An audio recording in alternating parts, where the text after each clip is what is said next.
Oregon. Okay. And Same time then. Kennedy's in New Mexico. Yeah. New Mexico. We're starting the show. Okay, so we're all on and now, West Coast time. Okay. Yeah. And now we're live. Welcome to not a secret. Welcome to another Monday night episode of Uncivil Disobedience. As you see, we've already been talking a little bit. Yes. With me, as always, is my co-host and partner in crime, Kennedy Cooper. And tonight, our guest from Fred Hampton Left and the Populist Voice, Compton J.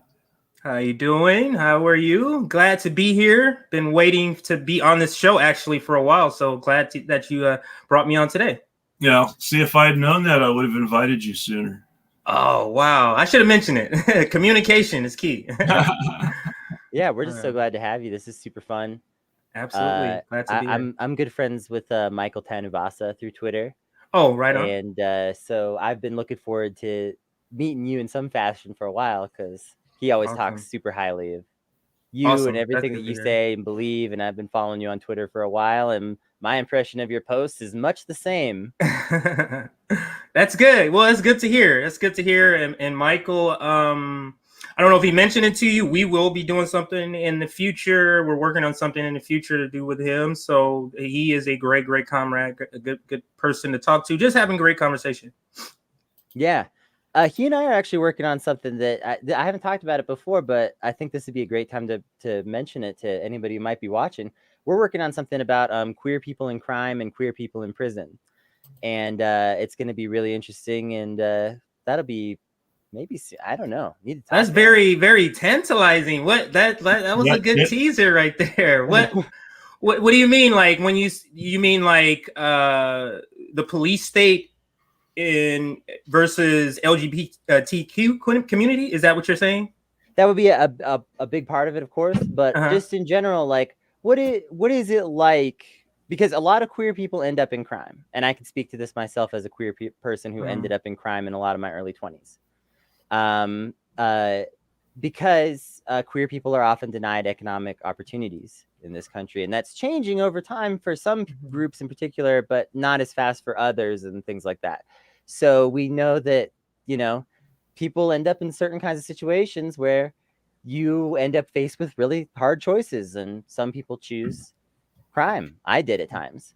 And so Mike and I have talked about that a bit because we have that in common, and we have some similarities and differences. A lot of my crime was more rural, which has different kinds of implications. We have much less cattle rustling here in the city. That's true. It's very different, especially now. When I was a kid in Upland, California, you could still go to Chino and rustle a cow, maybe if you knew where to look. But now I can't think of any place in Southern California you can rustle cattle anymore. And I did not know you were from Upland, though. That's originally, yes. Yeah, it's a hop, skip, and a jump. Like I used to work in Upland, actually. That's my parents' first place after getting married was in Inglewood, actually. Since I know Compton, you're from Compton, so I just Inglewood is right there. Yeah, Inglewood is and I know I don't look like the person whose parents would have lived in Inglewood after getting married, but there it is. Yeah. And what's funny is I would not have known talking to my parents if I, didn't live in California and pay attention. When they talked about how much they loved Inglewood, and there are these two middle-aged white folks talking about how much they loved living in Inglewood, you wouldn't, unless you knew Inglewood, you would not have guessed that they were talking about a black neighborhood. It was just the cutest thing ever.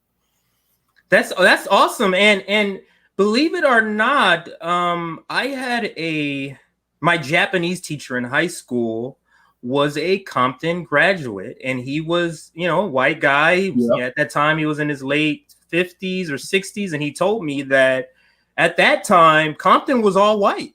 Like it was all white. Like he didn't have. I think he said he didn't have any black graduating classmates or anything like that. So it was just so surreal to hear that from him, and it was so odd at the time, I never knew that. You gotta remember there's no history in Southern California before World War II. I mean, unless you're talking about really specific stuff. Most of modern Southern California, whether you're talking about LA as the biggest city in the world, you're talking about LAX, you're talking about the aerospace industry, you're talking about Disney, all that stuff's after World War II.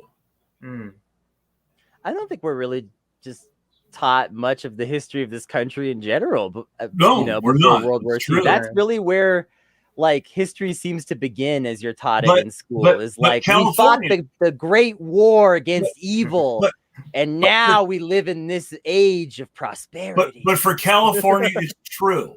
And the reason it's true is because no one lived on the West Coast before World War II. Yeah. Lots of people moved to the West Coast during and after World War II because of the first big aerospace companies who were building lots and lots of planes for the military during World War II, and then started building lots and lots of planes, both for civil airlines and the military after World War II. Boeing was in Seattle. McDonnell Douglas was in Long Beach. There was another one in McDonnell Douglas. I haven't heard that in a long time in Long Beach. Yeah. I had a buddy in high school whose dad worked for McDonnell Douglas, and maybe at the time it got bought out or changed or whatever, but they were one of the many defense contractor mergers in the 90s when the bottom fell out of military Keynesianism because the Cold War ended. What I remember about that company is because he was the quote unquote the rich black person, the rich black kid in our group because his dad worked for them. So I just remember thinking of the company as this prestigious, just honorable company, and now just to know some of the things that they do is just shocking. They made some of the more. I mean, we think of Boeing all the time in 747s, but McDonnell Douglas made the DC-3 and the DC-10. So I mean, they made some classic passenger jets too. Right on. But lots of awful military stuff. Yeah. Awesome. Isn't it always that way? I also live in a city that didn't exist 100 years ago, Chris. So no, to be fair, Los Angeles existed 100 years ago. It's just that nobody lived there. Yeah. Albuquerque existed. It was just a farming town, and actually the major railroad station was in Belen, which was bigger. And ironically, Belen is about the same size today that it was then. Whereas how much has changed? Is a million people. So that is very, very interesting. If we're speaking about people, then that brings up one of the worst news for people that I could think of over the weekend, which is Saturday night at midnight, the eviction moratorium expired. And Cori Bush has been sleeping out there on the Capitol steps. And, call it performative, call it what you want. She's doing what she needs to do to get attention right now. And she's sleeping on the Capitol steps when other people are leaving town to go home and schmooze and do photo ops with their donors and go to fundraising parties and all the other stuff they do on their long working vacation. I think a lot of people on the left have forgotten about critical support. You can support something without condoning everything about everything a person has ever done, or so. If you have a political disagreement with Cori Bush that's real, you can still have that, but you should support this. That's how I feel. So what are we? So like I mentioned off before we went live, I'm not as engaged in what Twitter is saying about this topic. What is the critique that you've heard? So you've got of course all the very cynical, well, we don't believe in any of these Congress people anymore.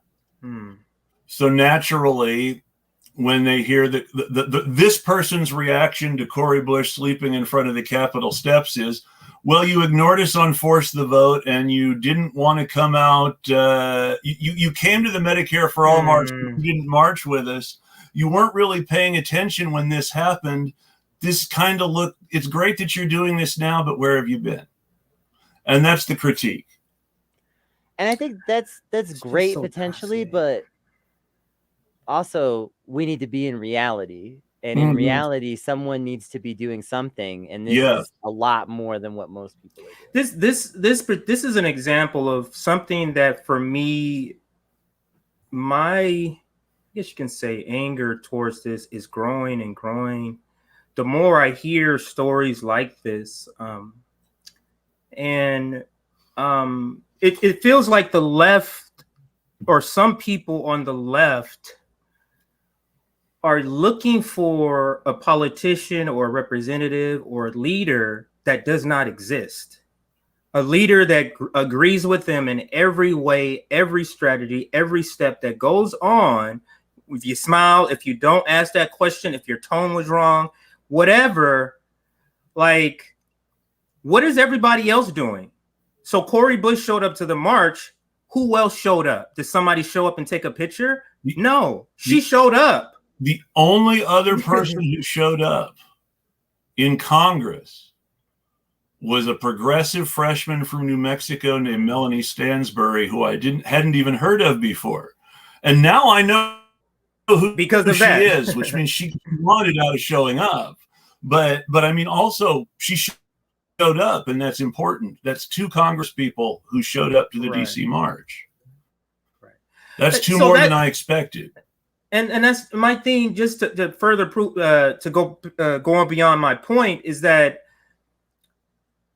sort of standpoint is just going to mean you're going to be on the battlefield by yourself. And it just doesn't make sense. I can understand some things maybe is, a bridge too far. Like if I can understand you don't want to team up with somebody who's, a transphobe Nazi who thinks that, you know what I mean? Like something that's far, I understand that. But a person who's saying, hey, I'm for this and I'm going to come out, but I'm not going to march and I'm not going to take pictures. There needs to be a meeting where the person's at. You know what I mean? Like there needs to be this is what I want the person to do more, obviously. Yeah. But this is what the person has decided to do. They've made a decision on whatever information they have or whatever plan or strategy they're trying to do. I may not agree with it, but this is the extent. And so I'm saying that we can't have the same visceral reaction to people who are doing some of what we want to people who aren't doing anything of what we want. Like there needs to be a distinction between the two. So my thing is I critique, but it's so hard in American political culture. Critiquing it's looked at as like you're throwing down the gauntlet. Like there needs to be a space where I can say something constructive against or about what you're doing or saying, and it doesn't mean we're in a fight. It just means we're in a disagreement, and I'm explaining it to you. This is the disagreement. So like I'm on board with everybody saying I believe Cori Bush and Nina Turner are vital and needs to stick to their leftist principles, and I would like them to do things that I would do.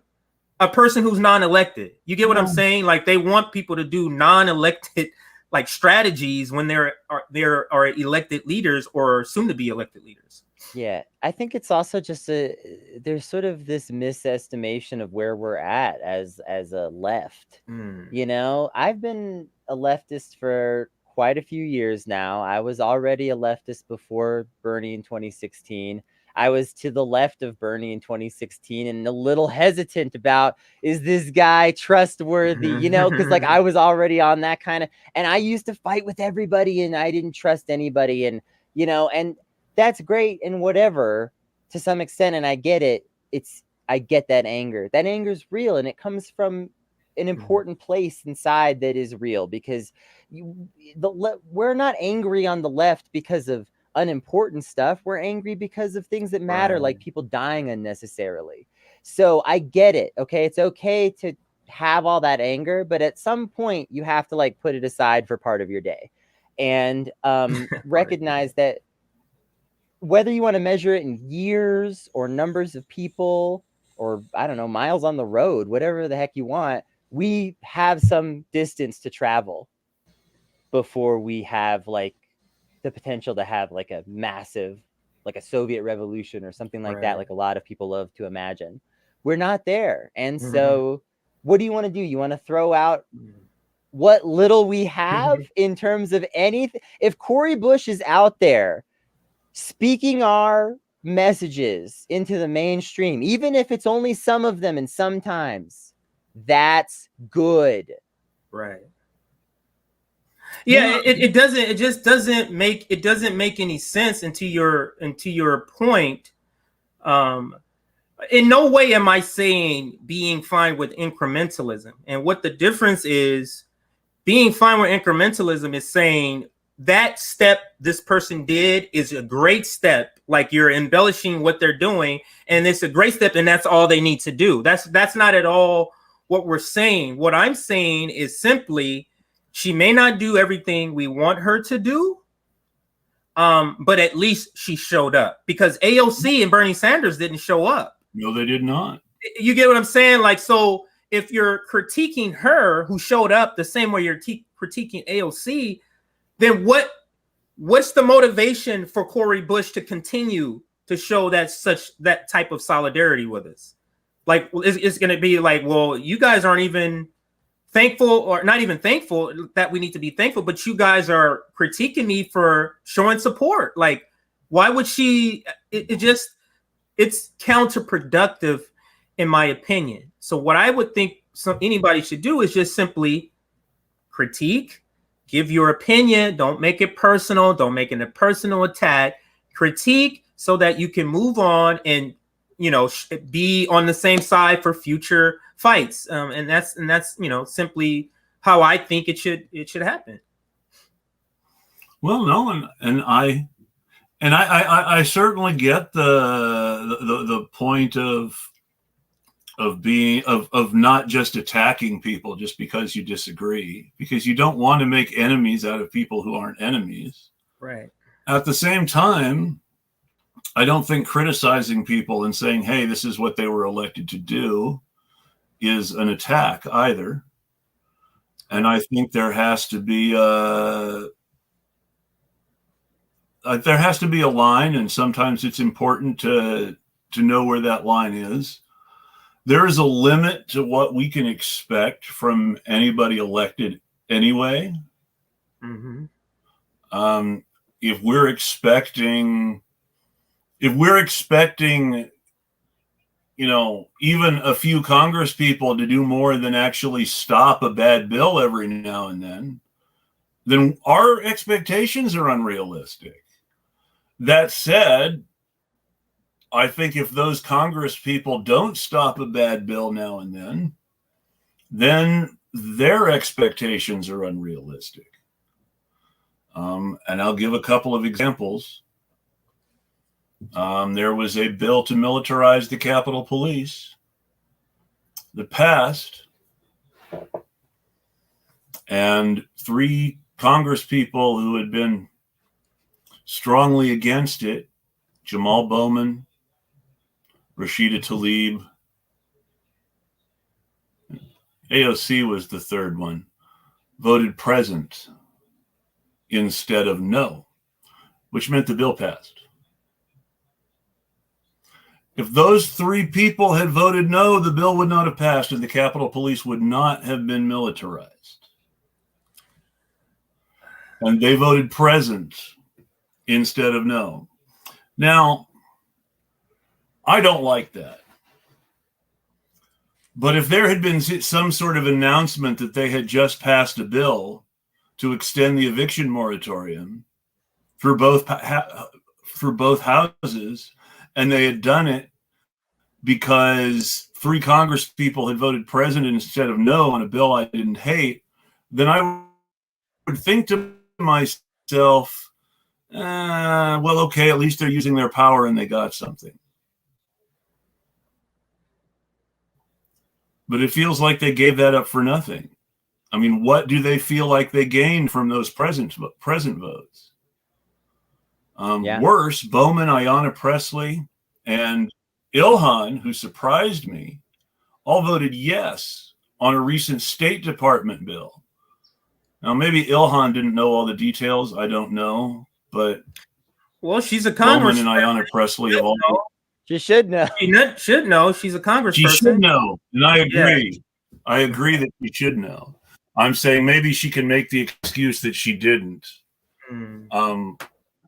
Bowman, and she has some history where she can sort of maybe say, no, I never would have done that if I had known, but it's too late now. But Bowman and Presley had already made some pro-Israel noises already. And this bill, this State Department bill, basically funded, because it was $3.3 billion to Israel and $1.5 billion to Egypt. So basically the two countries blockading Gaza. So we just funded the Gaza blockade for another year, basically. And Ilhan voted for it, apparently. And to make it worse, we gave them $3.3 billion. And a couple of days later, they turned around and bought military helicopters for us for $3.4 billion. So we paid them, and then they paid us, and we got an extra $100,000 out of it. So where's somebody was getting a kickback there somewhere? Probably. That's pretty disgusting. And what's also disgusting is the present vote, like like that voting present to stop something, to me, is not the same thing as voting present and something is going through. Yeah, that's not the same thing to me. You get what I'm saying? Like, voting present, so that, for example, if you voted present, if Nancy Pelosi needed 100 votes and you voted present 90, so she only got 97, that's so you don't want to come out and say, hey, I'm voting no, but you're saying present, so she didn't reach 100. That's okay. But the opposite, like you voting, what's the difference to them voting yes and present in that instance? Nothing. You get what I'm saying? Like, what is the difference? Well, and I think it matters too with the content of the bill. The thing. You want to go, Chris? All right, let me just get this out real quick, and then you go. Here, I think it matters too with the contents of a bill, because if you have a bill that is obviously messed up and bad, like this one, really like dangerous to pass, then you should vote no and make a loud objection clear, because the bill itself is objectionable. But if it's something where it's like the bill, like let's say they were trying to legalize cannabis at the federal level, and the bill was bad, like it's a good thing to do in theory, but the bill is really bad, and some people are like, we're gonna block it by voting present because we want to make it clear we don't oppose the idea of passing a bill like this, but we don't want to pass this one. That makes sense. So, but when it's a bill like this, you should be loudly opposed to it. Right. Here I'll stop you. You can't ever stop anything by voting present. That's the thing you have to remember. Voting present is basically not voting. I have to let my cat out. He's decided he's got to make a run for it now. But voting present is basically the same as not voting, except that you've said I'm here and I'm not voting for it. Now, what that represents, the difference between a present and a yes, is you've essentially registered your discontent. You've said, I'm not going to stop this bill, but I'm not going to vote for it. And by voting present, you all know that I don't support it. And that's what it means. That's the only difference between present and yes. And that's like, and that doesn't mean anything. You're voicing your discontentment with the bill for your bosses. That's not, you get what I'm saying? That's not for us. That doesn't do anything for the bill. So So what I'm saying, by voting present and the bill passes, when you could have stopped it, like to me, that's essentially a yes vote.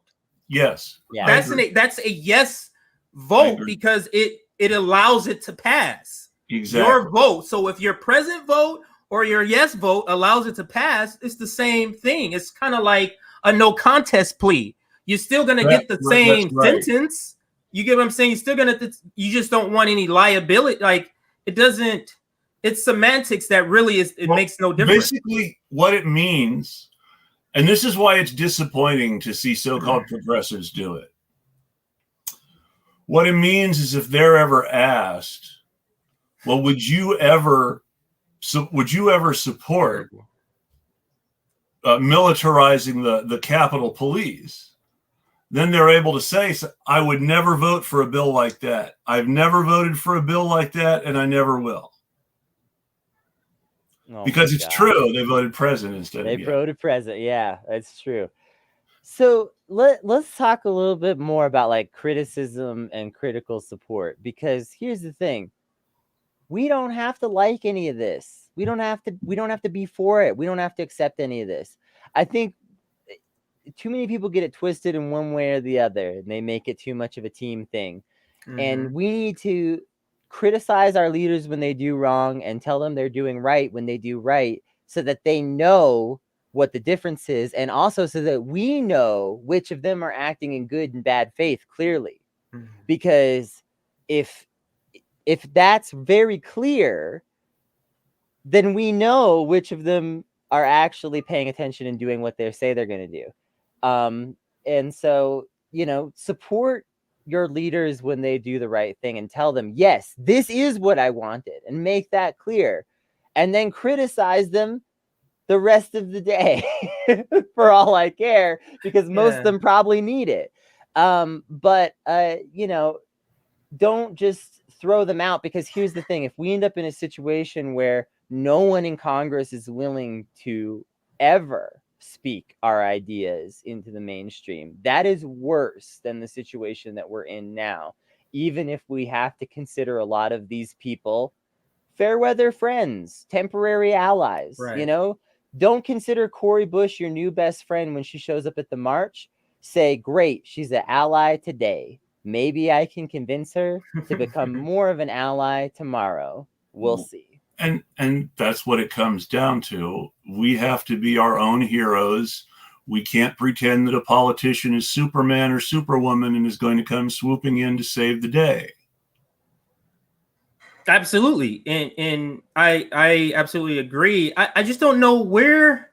I'm trying to think back. Maybe the two of you can help me. When did politicians go from public servants to celebrity? Like, there was a transition. I'm trying to pinpoint. It feels like Obama, but I feel like it could have been a little bit before Obama. Maybe it was like Carter. I don't know if it was Carter. So, but maybe you can answer. Go ahead. Maybe you can answer that question. Like, I'm just trying to understand. Like, I don't understand the friendship with a politician. Like, they're a politician. Like, I'm only going to talk to you when I'm time to critique. If you're doing a good job, then that means you're not going to hear from you. The idea of the politician as celebrity, I really believe, starts with Ronald Reagan being elected president, because Ronald Reagan was a celebrity, and he was not the first celebrity to run, but he was the first celebrity to win. Reagan's kind of what I feel too. And a lot of what Reagan's role was basically to smile and look good and say uplifting, positive stuff, while the people behind him robbed the country blind in order to fund death squads in Central America. Is that why he's so beloved? Is he the prototype model of neoliberalism? Is he what, like, both Republicans and Democrats love this guy? And yes. I feel like it's because he was the example, the template that said, hey, this is how you fuck. Can you say that on your show? This is how you over. This is how you fuck over the American public. Here is the blueprint, everybody. There you go. You're welcome. And he did that. Like that. I mean, The reason that Ronald Reagan's nickname is the Great Communicator is because he could sit there and make you feel good about whatever stupid right-wing thing he was saying, and you would not realize that just a few small tweaks would make it less like a Reagan speech and more like a Hitler rally. You wouldn't notice that stuff because he was so sunny and optimistic and cheerful. But when he talks about a city built on a hill and he talks about America that way, I mean, that's Christofascism right there. He's saying that America is God's true nation. And that we're favored. Is that an extension of white supremacy, white male supremacy? Absolutely. Like where does that come from? Well, that's absolutely from that white supremacy manifest destiny. I mean, it's the manifest destiny. It's the house on the hill is you're in charge. You're up there above everybody. What do you mean by manifest destiny? Manifest destiny is the idea that America was meant to be an empire. Originally, it was the very simple idea that we're here on the East Coast. We know there's a West Coast over there because some people have been there before and we've heard about it. So we get the whole continent if we can just get to that West Coast too. And that was the dream from the beginning when they broke away from England, was to, take over that whole stretch of the continent. They thought they were going to get Canada and Mexico too someday. But yeah, manifest destiny was that idea that the United States is meant to be an empire.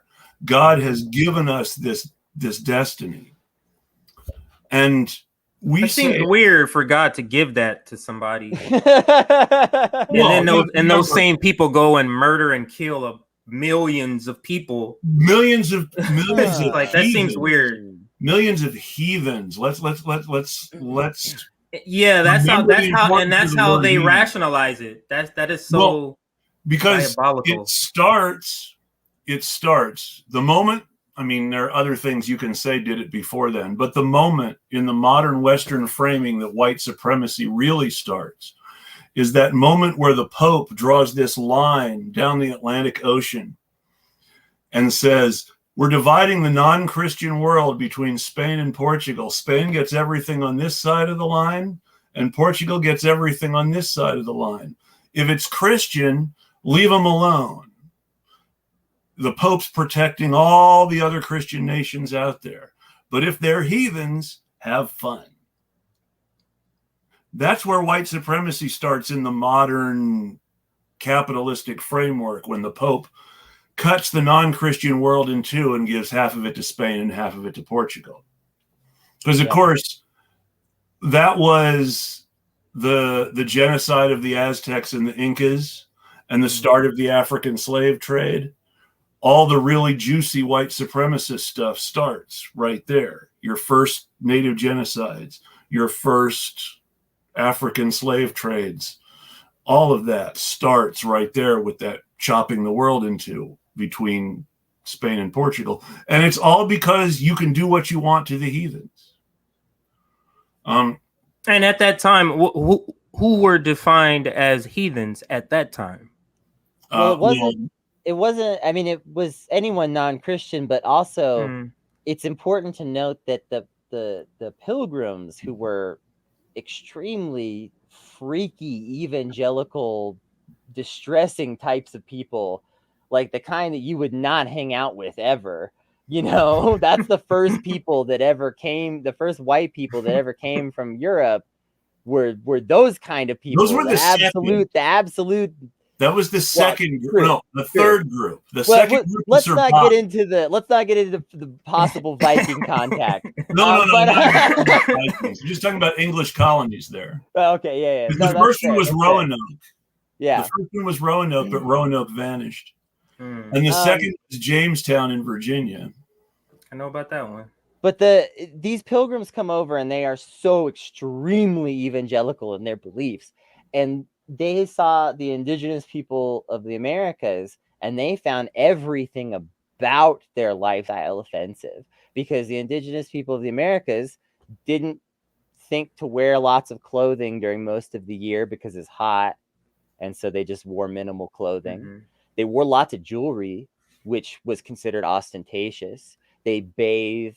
They put on like things that made them smell good. They did they did all these ostentatious things that, to the eyes of these pilgrims, was like, this is heathenry, and they just whipped everybody up into an absolute frenzy about how nothing could be. And that's how you end up with the Mormon church literally calling indigenous people devils in their literature, is an extension of that kind of thinking being taken far enough.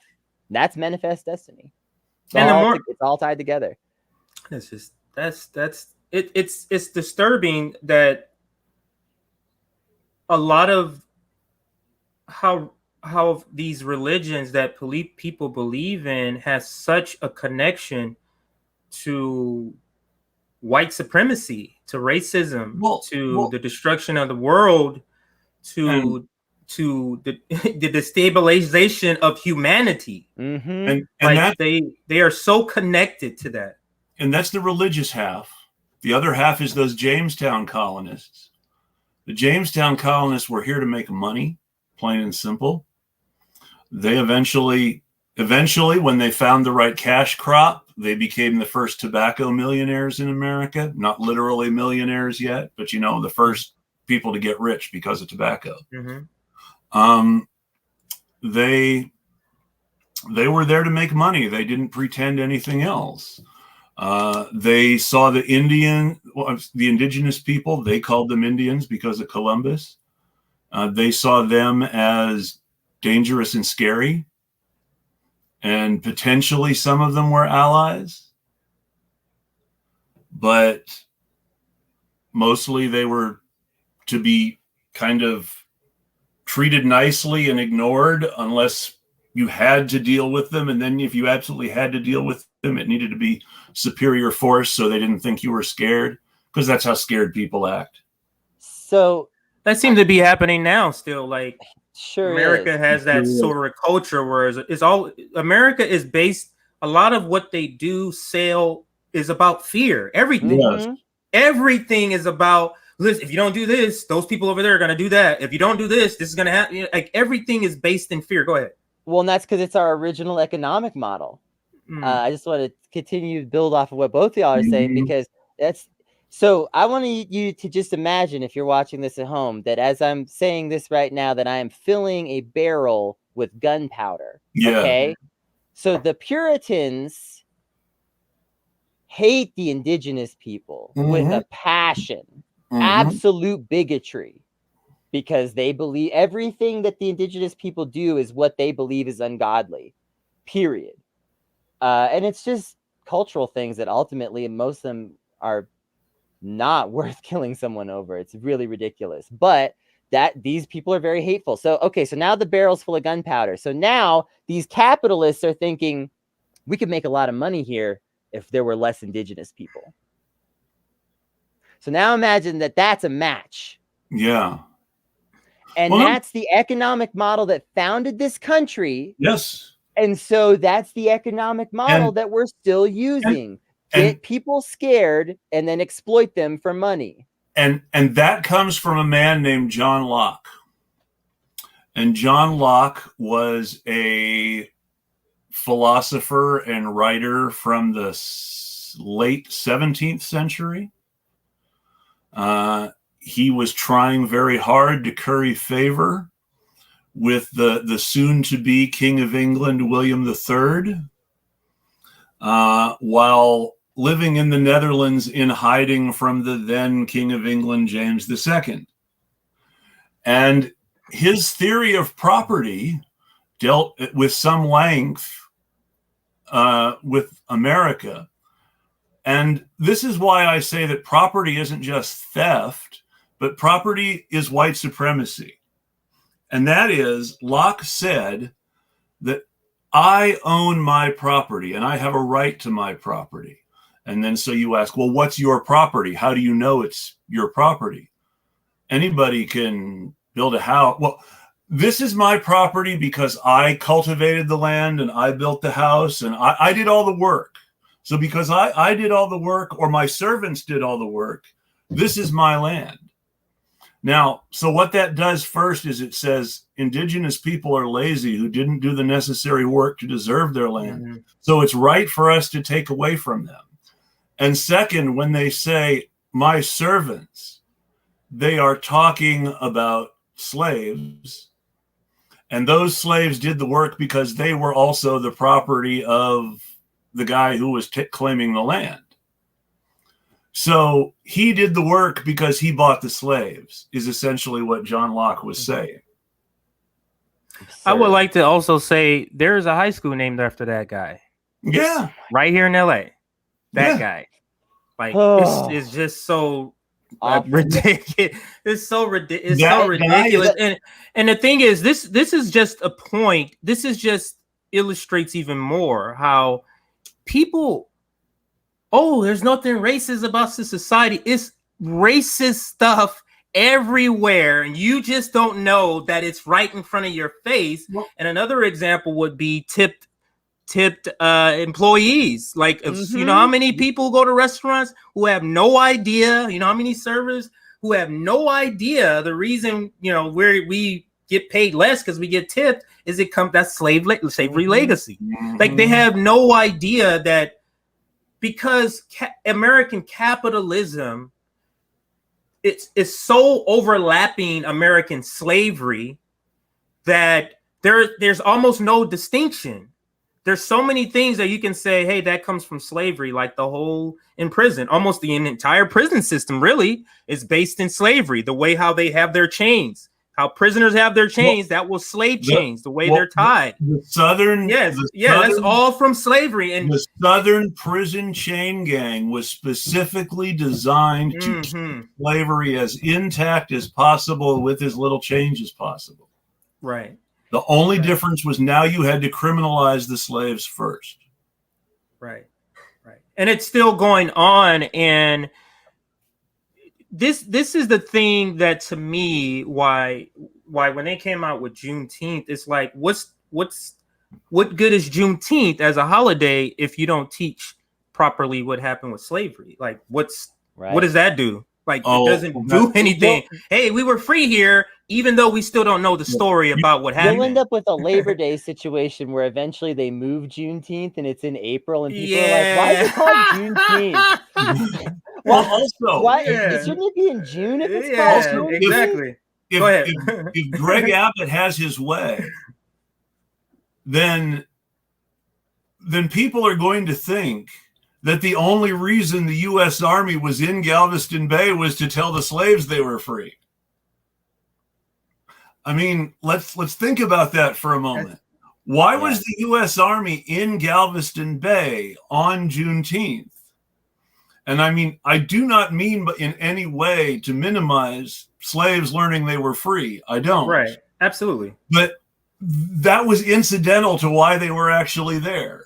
They were there to invade Texas because Texas was in rebellion against the United States, because Texas was worried that Abraham Lincoln might restrict their ability to take their slaves into New Mexico. Not even worried that he was going to take their slaves away, because he promised not to early in the election. All he was running on was, well, we want to restrict the slavery in the territories. We don't want to let people take slaves to places that aren't states yet until they've become states and people can decide whether they want slaves there or not. Oregon, the history of Oregon is, okay, we know they're not going to take any new slave states, but we're all Southerners and we don't like free black people. So we're going to make Oregon a white people only state. And that was the principle Oregon was originally founded under. And that's why there were so few black people in Oregon for so many years, is they weren't allowed at all. Yeah. And like I said, like, just these stories that people just simply don't know. And it's by design. And it starts with school.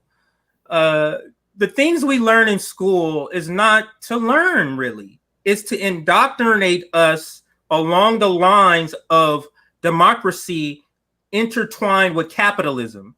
And capitalism and democracy, people think that capitalism equals democracy, and you know what I mean? Like that's not at all what they mean. But I do want to suggest this book for your audience, and since we were kind of touching on this topic of slavery and capitalism, is a book called Slavery's Capitalism, and it talks about how slavery, American history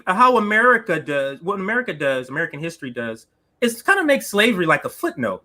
Like, in the broad scheme of America, there was this blimp on the radar, the slavery blimp. No, there was a slavery industrial complex. This was a slave state. Like, everything involved slavery, from elected leaders ran on, this about slaves or that about slaves. It was in our justice system. It was in our legal system. People took other people to court over property, and the property were humans. Mm-hmm. Where did that come from? And then underwriting loans. You could underwrite a loan based off of future work that a slave can do, or future kids that a slave could have.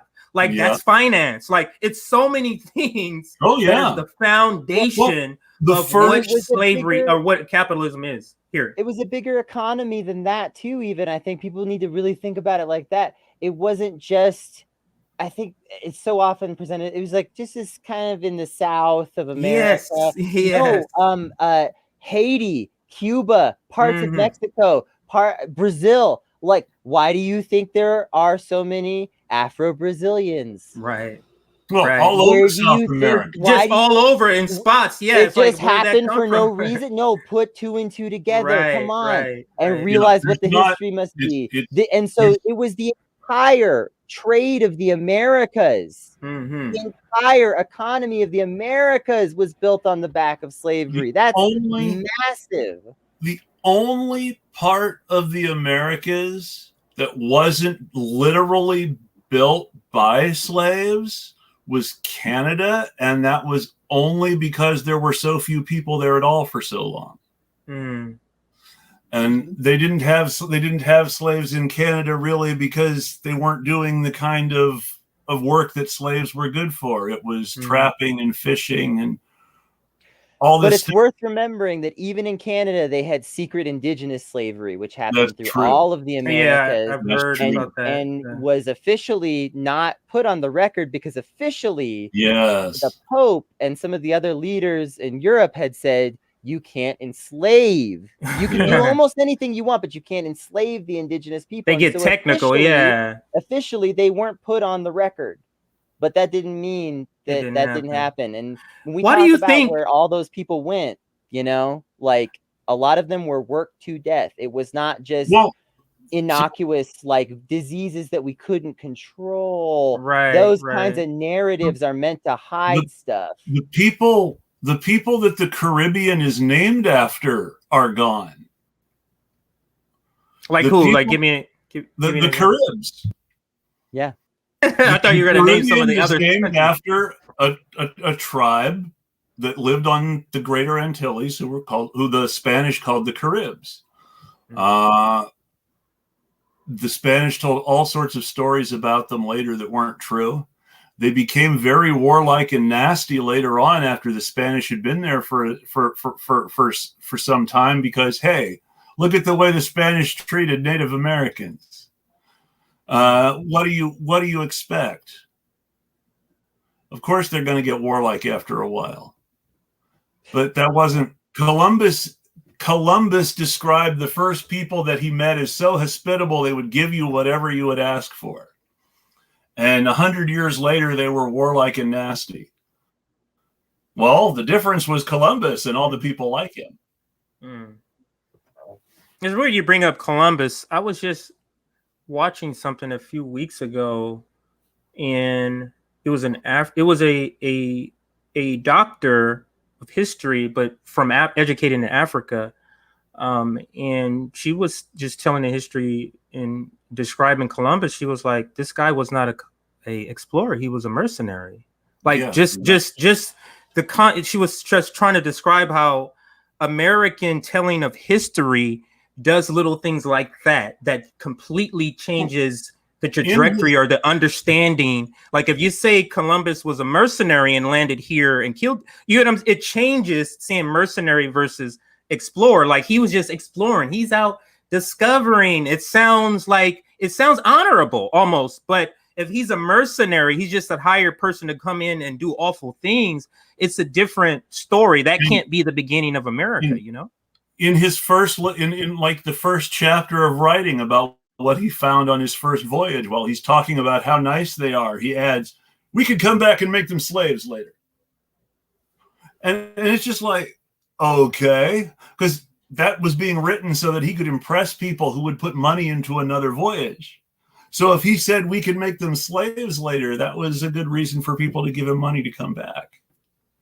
Why do you think, or why this is for both of you and me too, why do you think that people at this time or whenever this started, do you think at the time, or you think people or humans are by nature like this? Like if it wasn't the Spaniards, do you think somebody else?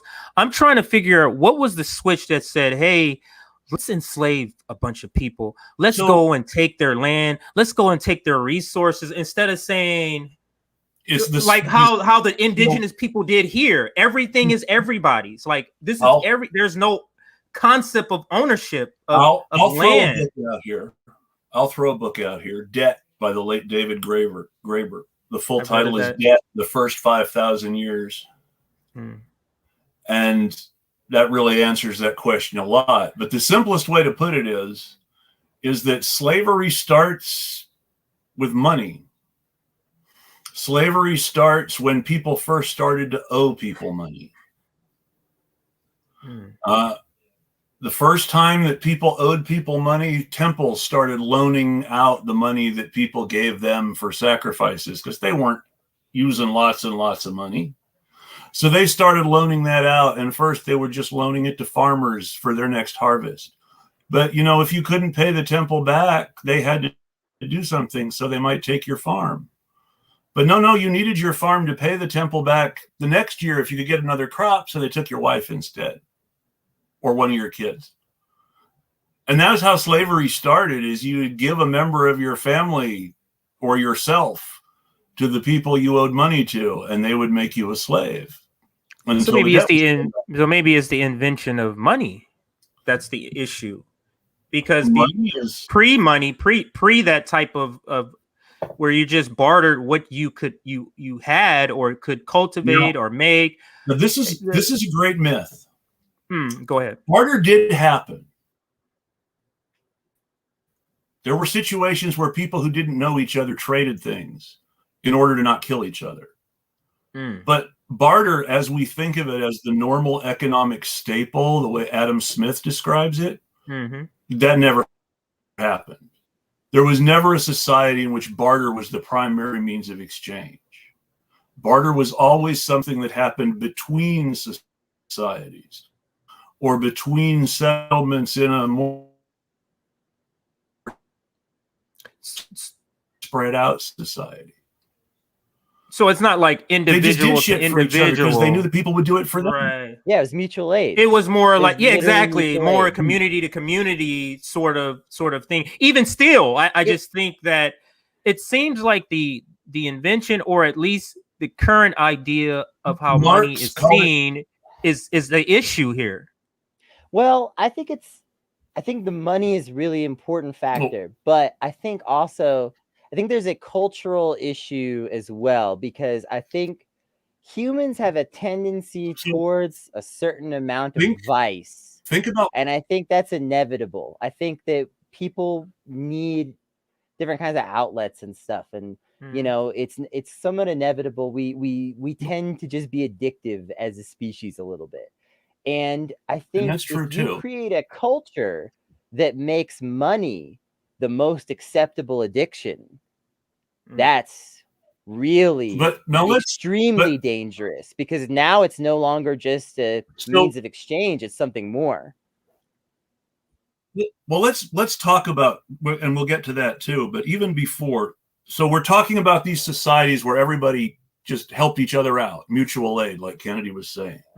The reason they did that is they knew their neighbor would need help too. So when they had onions, they gave their neighbor onions. When their neighbor had bread, their neighbor gave them bread. They never traded bread for onions the way that we talk about it when we talk about barter. People gave other people what they had. They shared. Somebody had a harvest, they shared it with their neighbors.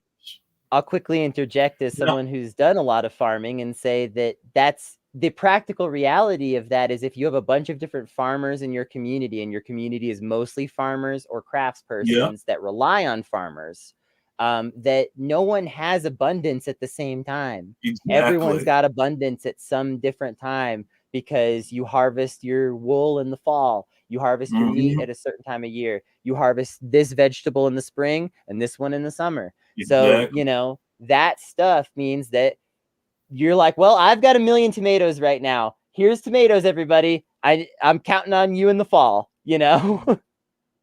I'm just thinking out loud. I'm just trying to think that because I'm trying to think of a way that money could be invented without it being corrupted, and I can't think of one. Because go ahead.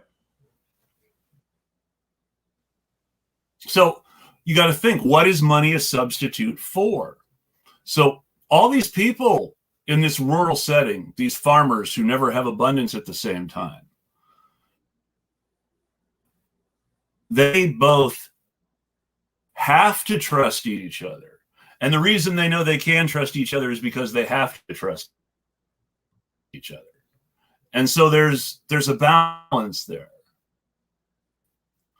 And that's where you get into the sort of evolutionary part of mutual aid.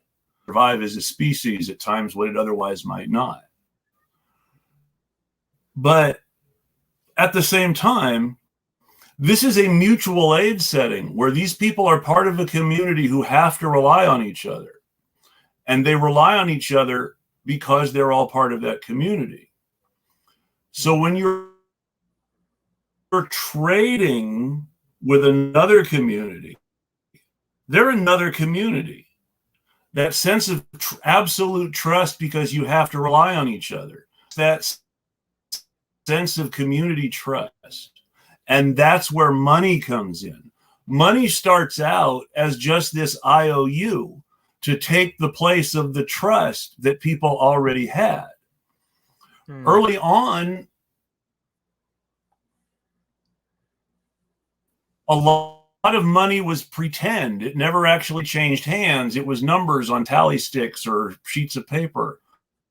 And people kept records of who very large stones. owed what. But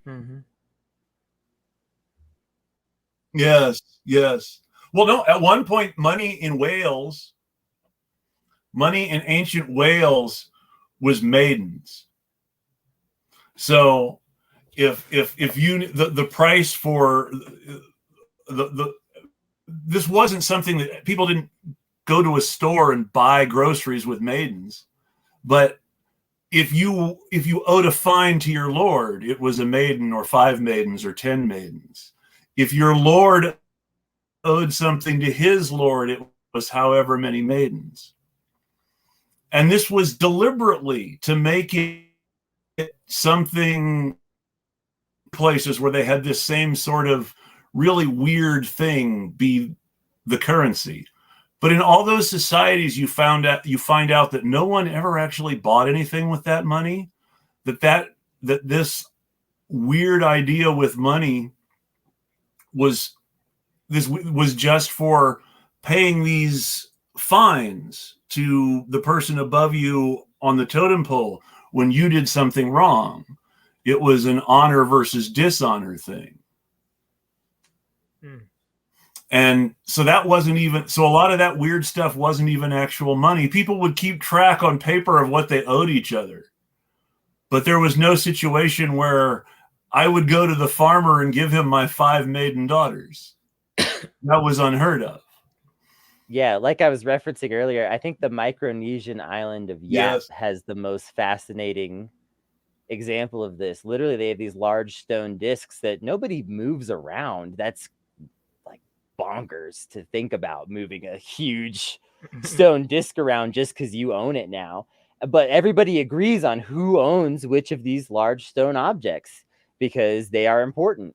And this was, the basis of their earliest, or maybe not earliest, but their most significant early currency that has persisted to this day. And to this day, they still have these senses of who owns which of these stones. And again, you're not moving it to your yard. It just is where it is. But it still represents something within their community. That's how simple and representational money can be in its most basic form. And it's hard to think of it as being that abstract when we're so used to this capitalist idea where the money kind of has to be a little bit tangible, a little bit, that comes exchangeable freely. That comes from these very specific agricultural / merchant / military societies that grew up in what we now call Western Asia, but which we all consider part of European history for some twisted reason, which is to say, Sumerians and Phoenicians and Canaanites and these other very old civilizations in what's now Palestine and Turkey. And Egypt, of course. And this is where what we laughingly call European civilization started. None of it was European. And this whole idea of, well, we borrow money this time of year and we go to war this time of year and we pay our debts back at this time of year. And then we do a whole lot of trading amongst ourselves to sort of redistribute that wealth. That really sort of became the hard kernel core of Western European civilization for years and years and years and years and years. But that starts with these Sumerian and Canaanite societies in the Middle East that they harvested in the autumn. But before the autumn, they always fought a war in the summer because it's just too hot to do anything else. So let's go fight a war. So you got married in the springtime. You did your harvest in the fall. Winter was winter, and you were just taking care of your family and trying to get by. What are you going to do in the summer? It's hot. Let's fight wars. And the heat makes you angry. Anyway, we all know this. This is a simple psychological fact that's been proven over and over again. But eventually, you had this thing where you needed to organize armies. And the best way to organize armies was with money. Because with money, you borrowed the money from the temple. You paid your soldiers with the money. When your soldiers went back into the civilized world, they spent the money and it circulated throughout society and everybody had something and it seemed like everybody was better off as a result. So you have this, what looks like a cycle of prosperity if you're the king. And looks like they're going to make us kill a bunch of people and then the lucky ones will be rich and everybody else will be poor to the folks actually living through it. So the king is like, life is good. My people are happy. And the people down at the bottom are like, well, damn it. Now we're going to have to go to war again. And then we're going to have to bring in the harvest. And then we finally get to rest for winter, but we're going to be too busy trying to keep our families alive to enjoy it.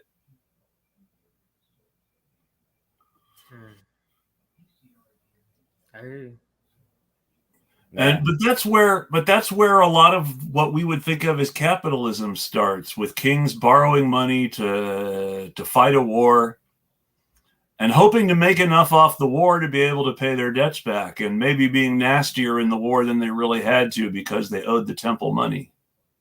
So I have a question. I mean, for all of us, so our forefathers, our founding fathers, I should say, where did they learn capitalism?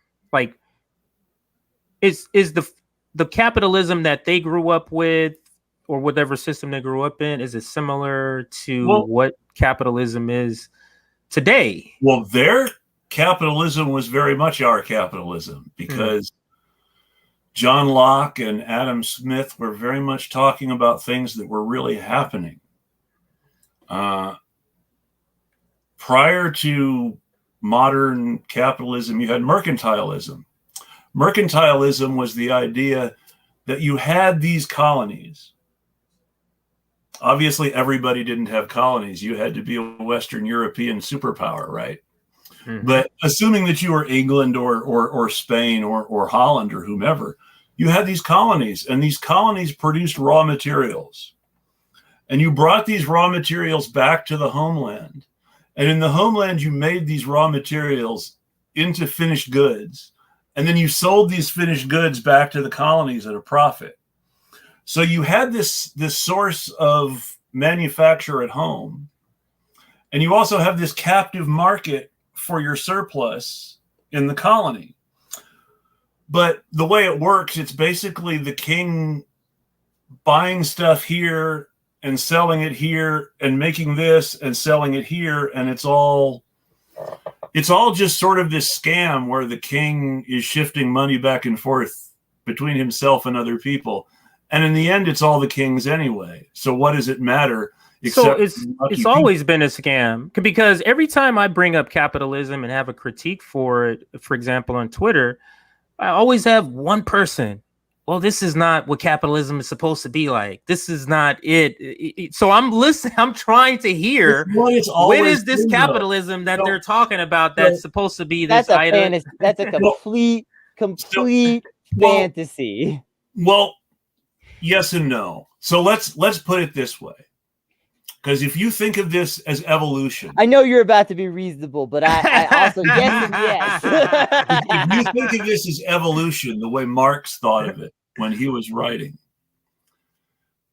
mercantilism, at the end, the king owns everything. Whereas in capitalism, the middle class owns stuff. And if you think of things as evolutionary, well, under feudalism, the middle class was just sort of there. You had the king and the nobles, who were the ruling class, along with the church. And you had the peasants, who were the working class. And then you had these artisans, merchants, tradespeople, who really had this sort of precarious existence because they didn't fit into feudalism.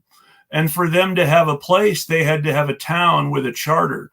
And that charter came from the king and said the nobles couldn't come rob them. So before Adam Smith, the middle class were this scared small minority living in cities close to power because they were afraid to get too far away from it, because it was the only thing protecting them from scary nobles. And so for this small middle class, capitalism is emancipation. It's freedom. We have all these privileges now that the only the nobles had before. We can now own things. We can have our own peasants too, which of course is where it gets to in the end, because that kind of partial liberation ends up just meaning that somebody else can now oppress the peasants too. Well, I think this ties back to some of what we've been talking about in terms of just, the enshrinement of racism, the enshrinement of inequality, and all these things in this country. The creation of the middle class as we know it now is that. Proudly calling yourself middle class is proudly saying, I'm okay with the inequality in this country, the fact that I benefit from it, and I think it's okay that other people get screwed. Like, you have accepted a place in the system. It's what I was talking about at the very kind of beginning of this conversation of, originally in this country, you had these indigenous people being oppressed by pilgrims, being used by capitalists. Just replace the two layers underneath the capitalists, depending on which part of American history we're talking about. Well, but it's the same thing. And it's always that middle class is just enshrining that and calling it good. Who destroyed the first American colony to be actively destroyed by other people? Who did that? It wasn't indigenous people.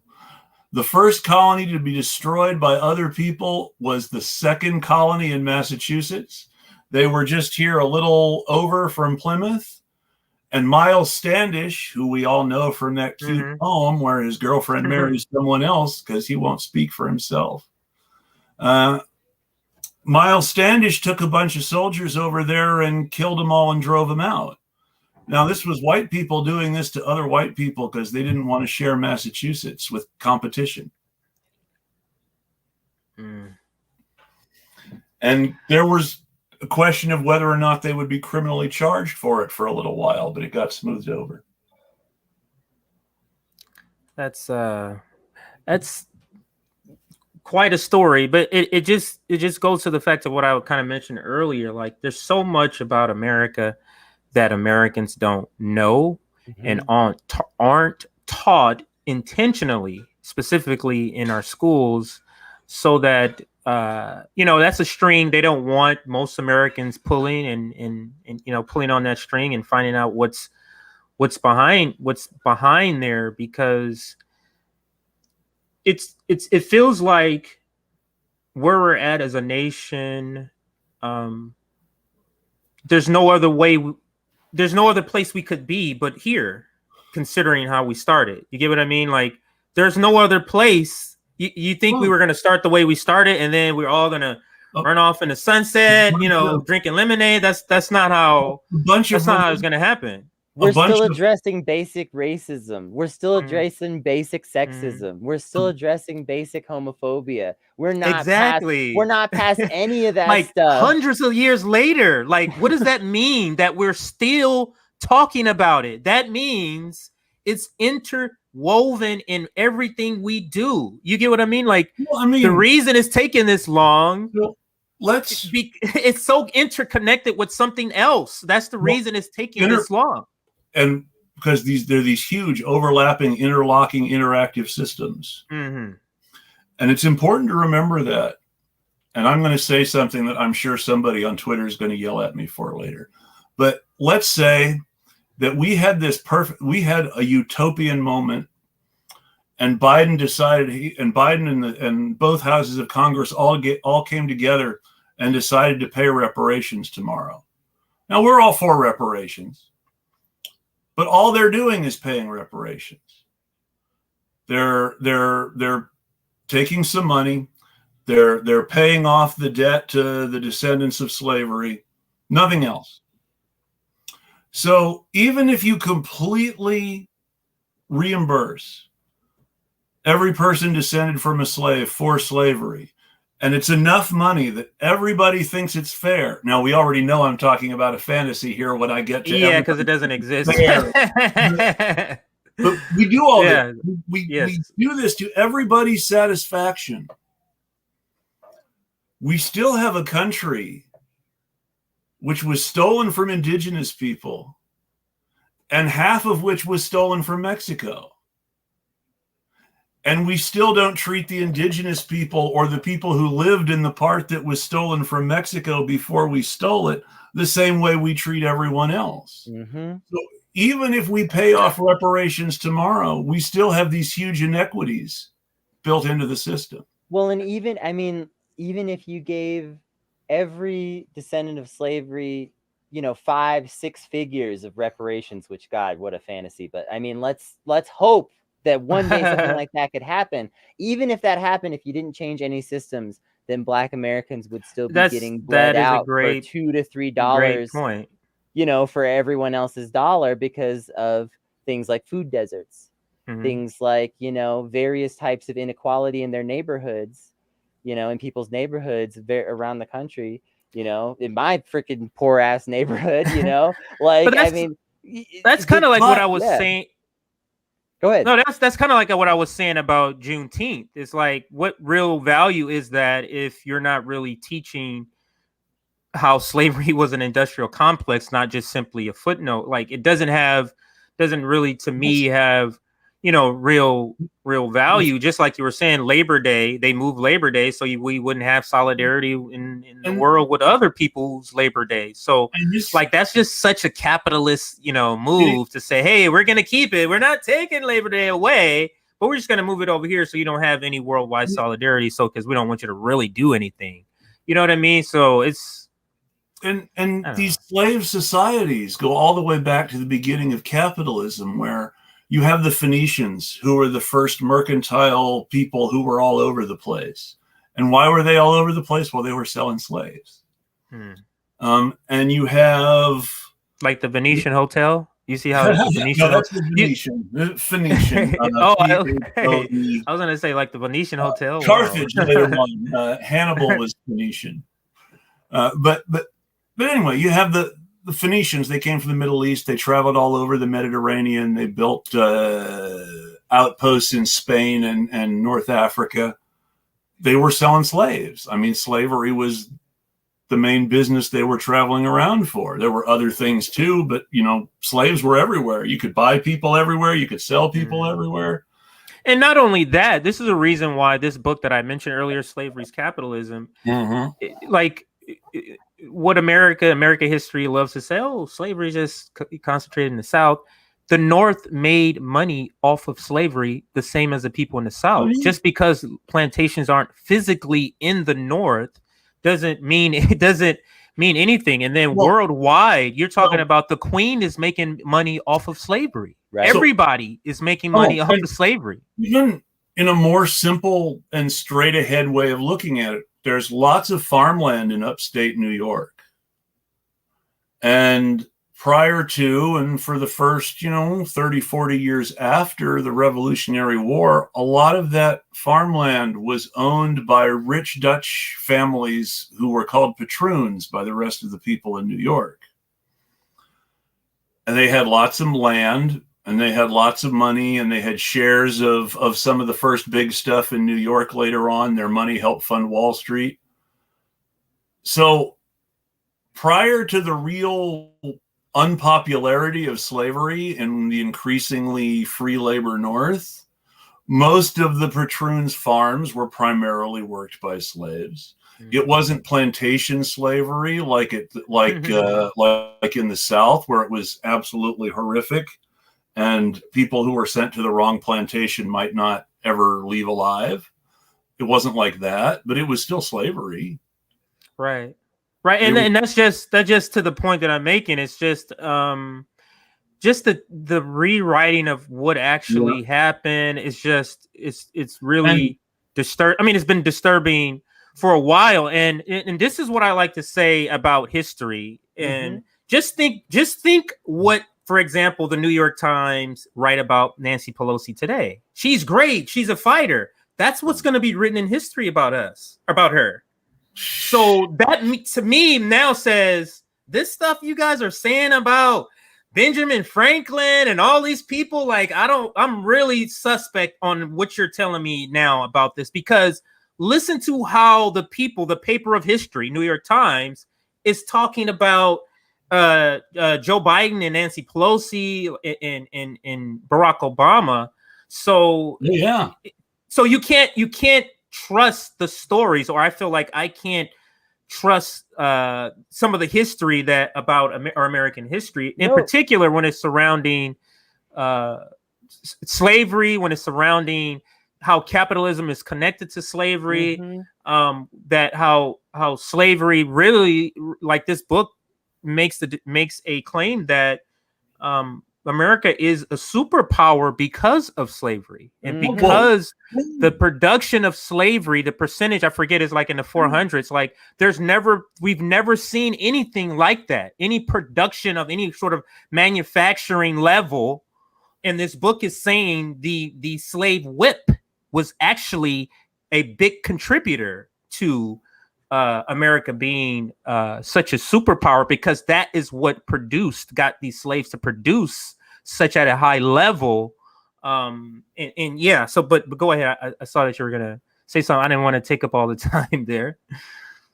No. I mean, you're saying good stuff. So, Yeah. you Yeah. can say as much of that No, as you this want book to is it. great. And I love reading this book, just learning about this stuff. And it's like, for slavery to have such a big part in America, it's weird that slavery doesn't have a section. Like, you have American history, you have like, why isn't there a slavery section that everybody, you know what I mean? Like some sort of part of our history. I didn't take a U.S. history class that had a actual in-depth discussion of slavery until college. How messed up is that? That's I was crazy. in college. That's crazy. The first time I really learned about slavery. I should have been learning about that way before that. That's completely absurd to say that, I wasn't ready for it by especially like middle school, high school. We were reading about all kinds of terrible things. We were watching action movies where people's heads get blown off and stuff. You can tell me about what actually happened in this country. But I think America has a fear of their kids learning about what really happened. You get what I'm saying? Well, like, they don't want their kid, like, America doesn't want their kids to really know some of the things that they did. You know what I mean? Yeah. Well, so Chris, you go first, and then I got an interesting point. I'm a huge fan of detective novels. And one of the classic detective writers was Ross MacDonald. And Ross MacDonald's hero, Lou Archer, was this. He called himself. He primarily made his money on divorce cases, though every now and then the cases that the books were about would come along, and those were the exception every now and then. And most of his actual cases, he was always very clear were these awful, boring things. But anyway, all of these cases revolve around rich people and their secrets, and most specifically the secrets they don't want to tell their kids about. And it's always that these rich people did something horrible, and that's how they became rich. And they don't want to pass this horrible burden of guilt onto their kids. But by not telling their kids about it, they are unleashing something worse. And something bad happens because of the secrets that they're keeping. And so rich people try to keep their secrets, and when their secrets come, and when they try to keep their secrets, bad things happen because they're trying to keep their secrets. And when their secrets actually come out, it's catharsis. And the rich people's kids are happier that the secrets came out, and they don't understand why their parents got murdered trying to keep them from finding out this truth. They would have just forgiven them if they had known sooner. But it's that we're continuing. The healing can't begin until you let them see that. This could be why, when we were talking about earlier, like, now, there's more involved in why this is still going on for 500 years. There's a money motive in this as far as keeping Black people oppressed. But what I'm saying is, like, regular everyday white people don't have a hand in wanting to keep every Black people oppressed necessarily. They don't have a financial motive necessarily in that. So that's why I say, imagine being able to learn that and say, that is our history. That is who we were, and we are not that now. Yeah. You get what I'm saying? That's what you're taking that away from your kids. I'm going to go way back to Virginia again. I tweeted about this early today. I hadn't planned to talk about it, but it's good to talk about. So in colonial Virginia, long before the Revolutionary War, before the slave society that we think of now as the antebellum South had been built, there was a different society in Virginia than we imagine now. Or rather, it may have not looked all that different to us now, if we really thought about it. You had a very small handful of very rich white people who owned everything. And you had a slightly larger, small handful of privileged white people who were their top flunkies. And then you had a bunch of people who were either indentured servants or slaves. And the indentured servants and slaves were treated fairly much the same and lived in pretty much the same places and did pretty much the same things, and essentially spent a lot of their time together. They were working together when they were working. Mm-hmm. And because they were all poor and oppressed together, they hung out together on their time off. So the white poor and the black poor hung out and talked to each other. Now, this became important because a nephew of the governor, a man named Nathaniel Bacon, I know him, convinced the indigenous servants and the black folks, you know, we don't need my rich relatives. We can go out there and kill us some indigenous folks and set up our own place and do our own thing, or even take over here. And there you have Bacon's Rebellion, mm-hmm. where a white man led an integrated army of poor black and white people against the government of Virginia, lost, and in the aftermath, a rigorous set of slave rules and enforcement of said slave rules were introduced to create what we would call white supremacy today. Now, this was not a perfect system of racial solidarity. The white people and the black people were being brought together by this kind of shifty guy who was saying, let's go kill these people over here and take their land. But it was still, we're getting the poor people together. We're getting them to air their grievances together. And we're showing them who to blame for it, these rich folks together. And as imperfect as it was, that solidarity between poor white people and poor black people was not something that the rich white people could ever allow to happen again. And so yes, they immediately did something to make sure it would never happen again. So I want to tie this back to, Jay, you mentioned earlier the capitalists who love to say stuff like, you know, the real capitalism, we don't have that yet. And and capitalism is inevitable and stuff like that. The capitalists don't want us thinking creatively. What Chris was just describing was creative thinking. Bacon's Rebellion was a creative thought. And they don't want us thinking like that. They want us thinking like teams. I'm going to say something. I don't want this to be too controversial because I am a leftist.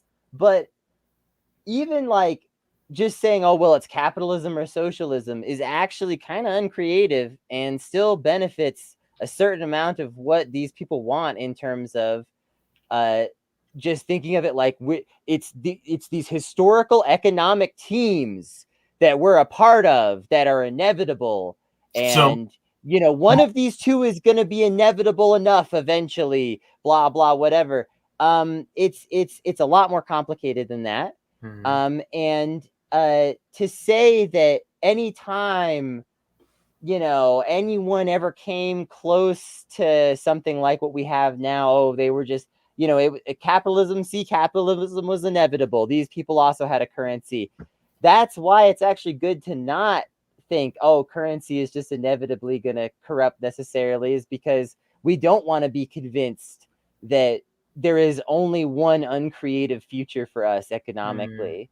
And that's what the capitalists want us to believe 100%. Well, so that's, you know, that's what we got to fight against with these people. Even back in those awful slave societies we were talking about, those early Middle Eastern temples and slaves and human sacrifices, they still had Jubilee, where when the new king took the throne, they freed all the slaves and released everybody from any debts except, you know, business debts. If you borrowed to start a store, you still had to pay them back. But if you borrowed money to tide yourself over for the bills or something like that because the harvest was bad, that was forgiven. if you were a slave because of your debt. Well, that was forgiven and you were free and you could go back to your family. And they did that pretty much every time a new king came to the throne in places where there were kings. So you might be motivated to not want the king to live too long if you're in a certain part of society. Which, if you think about it, that might explain why there's this period of time in the Bible where the kings keep getting assassinated, and the authors of the Bible would have you believe it was God's judgment, but maybe someone just had a relative. That's funny that you bring up the authors of the Bible. I was just talking to my wife about something about this, and I was just telling her how I don't know how we got on this, but I was saying how Black people who claim that they're woke and Christian have to account for what Christianity has done. Like, you have to tell me what, you know what I mean? You have to account. You have to account for this. And what I said to her was, she's a Christian, and what I said to her was, what you're trying to tell me, this is me talking to her, what you're trying to tell me is that white male supremacy has affected all other areas except for this Bible. Is that what you're trying to tell me? Like, so they're knocking off noses on Spain, they're doing all these other things, but this Bible, they're going to say, we're not going to touch this, we're not going to fill this or change anything here that lends itself to white supremacy. And then this was something I didn't know, and it was just simply because I never looked it up. I didn't know that the King James Version was not the first English version of the Bible. Nope. And it was redone, and he gave specific instructions on what to keep in and what not to keep in for the people who were complaining about the original or the prior English version translation. So what do you think was changed in there? What was changed in there? And that's my point, was like, you know how many things could have been changed in there and just simply in the translation? I could tell you some stuff that was changed. Okay. Did you know that Adam had a first wife before Eve?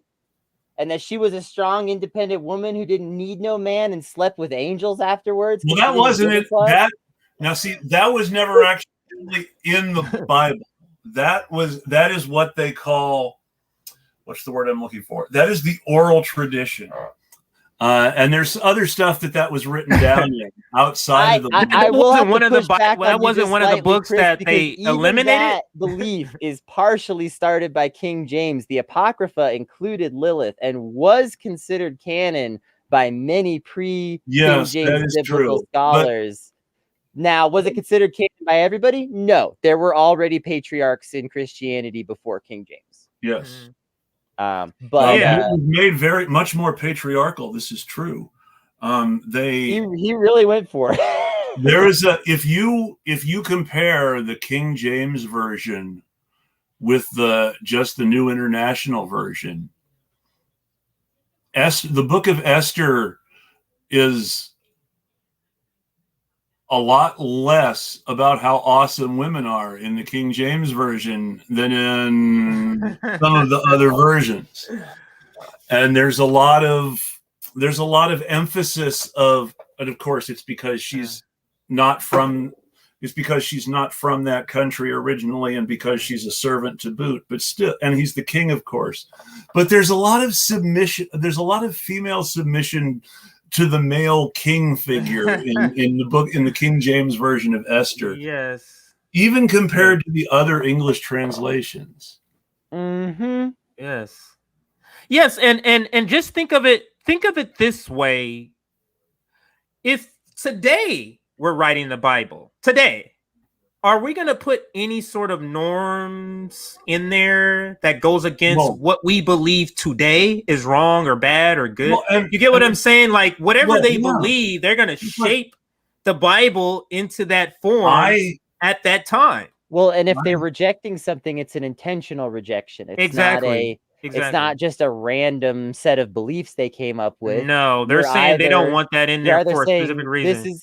this is what we really care about, this is what we love, or you're saying we don't like these guys, they do this, we don't. One of the interesting moments in history is one of the early ecumenical councils, even long before they were actually Catholic. One of the early ecumenical councils, they're deciding, what are we actually going to keep in the Bible? What's going to be the Bible and what's not going to be the Bible? So there were all these books that were considered scriptural, the childhood of Jesus and all this other stuff, the exile in Egypt.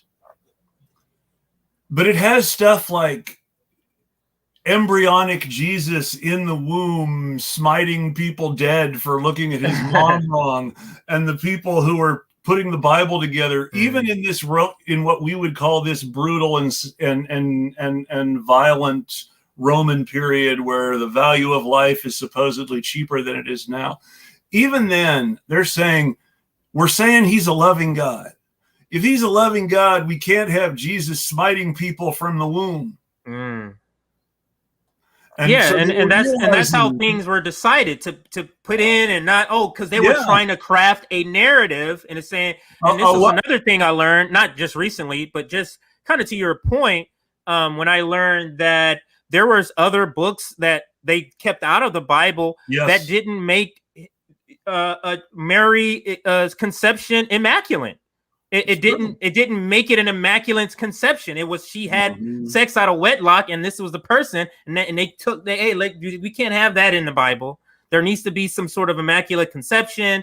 Hey, she's not married, she got pregnant, so let's make it immaculate. There was a version of the story where Jesus's father was a Roman soldier, and the reason for that version of the story is that the Romans were anti-Semitic. And also, I mean, there was a lot of power, especially at that time. Imagine Christianity actually being a counterculture religion in a time and a place. And think about the power of saying, oh, this baby born out of wedlock, that's the Son of God. What are you talking? That's right. There's no one above this man who was born out of wedlock and has no proper lineage of family the way you're supposed to. There are two dueling versions of Christianity. And it's important to remember where its roots are and where it is now, and to look at them both, and to look at how Jesus, as described in the Bible, whether you believe he existed or not, would have looked at each one of them. So there's liberatory Christianity. The idea that we are all slaves somehow, and we're going to be freed by this. This is our salvation. This is going to make us better, and we're going to walk away from our chains. Now, that's very much what Jesus was talking about in the there and then. And that's very much what early followers were talking about. But now you have what can only be called slaveholder religion, which is this white idea of Christianity as the thing that built this white supremacist country. And this is a European version of Christianity that comes from power. Because the moment that the Roman Empire said, this is the official religion of our empire, so now it's not this liberatory thing anymore. Now it's being carried like a flag by the guy everyone is literally enslaved to. Well, and then you start having official churches that determine who is or is not saved, as opposed to the original popular interpretation that most early Christians had, which was simply that the salvation was done, that it was a done deal, that there was nothing to be discussed about that. It seems like because religion has been it used to happens. exert power over people without having to have a fact-based reason. Like you just do it because it's you know what I mean? It's just this is religion. Just do it because God said it. You know what I mean? It's kind of like because I said so. Like when your mom said because I said so. That's it. Because it's this appeal to a bigger authority than me. Mm-hmm. It can be, well, look, it was on TV, or well, look, it was in the Intercept, or look, it was on this website we all trust, or well, God told me. Well, and I want to appeal to human nature here and how that plays into this. And this is very easy to see in a church, but it's just as true for what Chris was just saying. Oh, look, it was in the Intercept or whatever, you know, any appeal to authority can sort of work in the way I'm about to describe, which is that churches provide a lot to people's needs, physically and socially. Yes. And sometimes that social is even more important for a lot of people. Yes. Maybe you have a job that, you know, keeps the lights on and stuff, but you need somewhere to go to meet people and to find support with like-minded folks. And for a lot of people, traditionally, that has been a church throughout a lot of history. We live in a time where that's changing more than ever before. But discounting that, for thousands of years, you made friends at church. Right. And so that's a really powerful thing to be able to control over someone, is someone's social life, right? Especially if that social life, again, for some people in some instances has physical ramifications. Sometimes the church is providing material aid that you need to survive. But even if it's not, that social stuff is still powerful enough that if you were told by somebody, I'm going to take away your entire social group, all your friends, everybody's about to turn on you, what would you do to stop them? Right? That's the power of the church. If you would say, please don't do this, please, oh my God, what can I do to make you happy? That's the power of your priest, you know, they have over you, especially like in rural communities to this day. It is very much still like this. Hey, in the second season of The Punisher, the mob hitman is the town priest. Well, the town preacher, and he spends his time there in town as the preacher, and the people who he works for are these religious fundamentalists. And you find out he used to be a white supremacist and a hitman for a white supremacist biker gang. And that he went to work, and that he ended up having his soul saved and leaving white supremacy behind because of these Christians in this small town. And now he's their hitman to keep their family perfect and spotless. And basically he's running this town for them as a preacher. Though most of the story is him killing people in New York to keep their secrets. Yeah, I've seen that show. I forget what season I'm on, but I haven't watched it in a while. Sadly, there are only two of The Punisher. Yeah, I've seen that. Netflix canceled everything. So we're talking about forget what the point I was just about to make. Sorry. That happens to me. Yeah, and I don't know if you see a bunch of flies running around, but I have this big spotlight on me, and it just went dark here. They were all outside. Now they're all coming to this this big light. I had a question. Do any of you know anybody that's getting evicted or has gotten notice that, hey, you need to be out since the moratorium is over? Yes, I do. I know people who are already homeless. Wow. Some of them have been living in their cars for a while. That's amazing. So what have they been told, Kennedy? Like they just, hey, you know, it's been a long time coming, you know, it's over and you got to go. Like, is that pretty much? The unfortunate thing is it varies so much. And because our government isn't really stepping in and doing anything to, you know, standardize this process for people, you really don't know what to expect. I've seen everything from, you know, one of my luckiest friends to end up in that situation. Their landlord came through and said, "Hey, listen, I want to sell the place. If you'll agree to get out ASAP, we'll work out a deal and I'll give you some money so that you can move." And like, you know, there's everything from that to, on the other end, people getting a huge bill from their property manager saying, "You owe me for every bit of rent that you missed during COVID." Yeah. And, you know, and when people get hit with that, it's like, there is nothing they can do. And the amount of warning that people get, very little in most cases. It varies from state to state. Here, they have to warn you a little bit. But I have friends that live in places like Arkansas where they can evict you in like 4 days. And now, so this is terrible. It's bad. This is my friend Emmanuel at the Blue Maverick on Twitter, the Blue Maverick here on YouTube. Evicted last month with no warning. Yeah.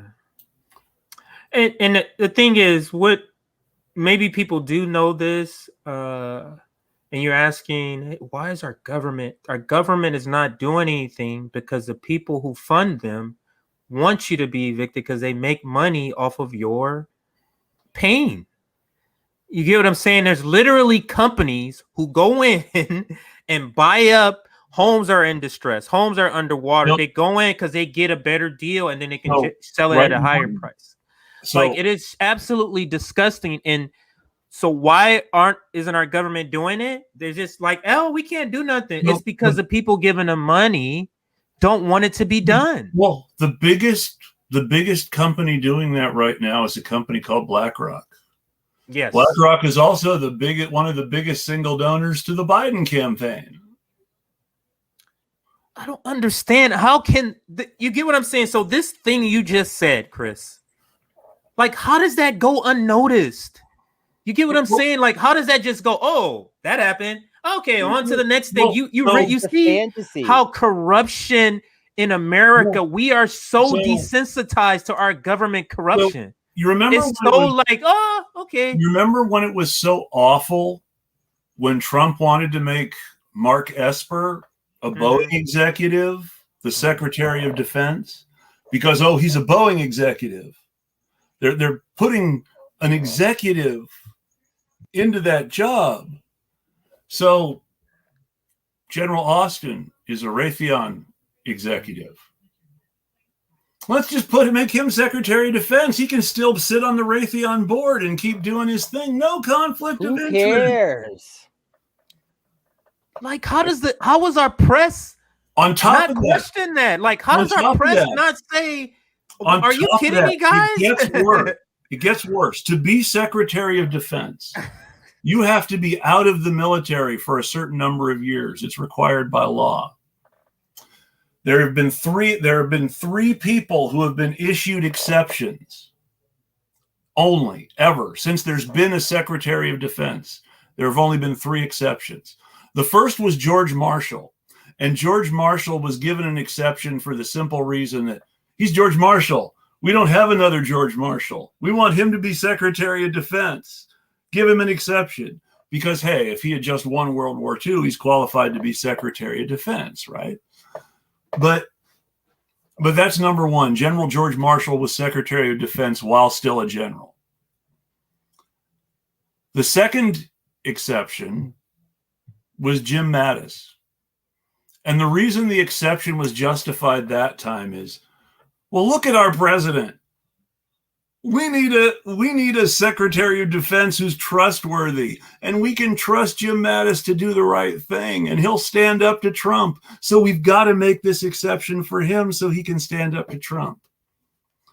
So now you have General Austin, and it's just, we'll give Biden the exception because, hey, they gave Trump the exception, so now we'll give Biden the exception. Without anyone really even talking about what a huge deal it is that it's only the second time since George Marshall that any exception has been made. I think, the liberal fantasy, the capitalist fantasy, the American fantasy, all of these share similarities in that there's this belief in this sort of inherent type of goodness in the system that is just not there. And like to tie it to capitalism, the capitalists, that belief of the inherent goodness of the system is that belief in a system in which truly that vision of the capitalist, like anyone can sort of pull themselves up by their bootstraps. Like that's what they see as the goodness of that system, right? But in reality, BlackRock profits off of making the economy worse.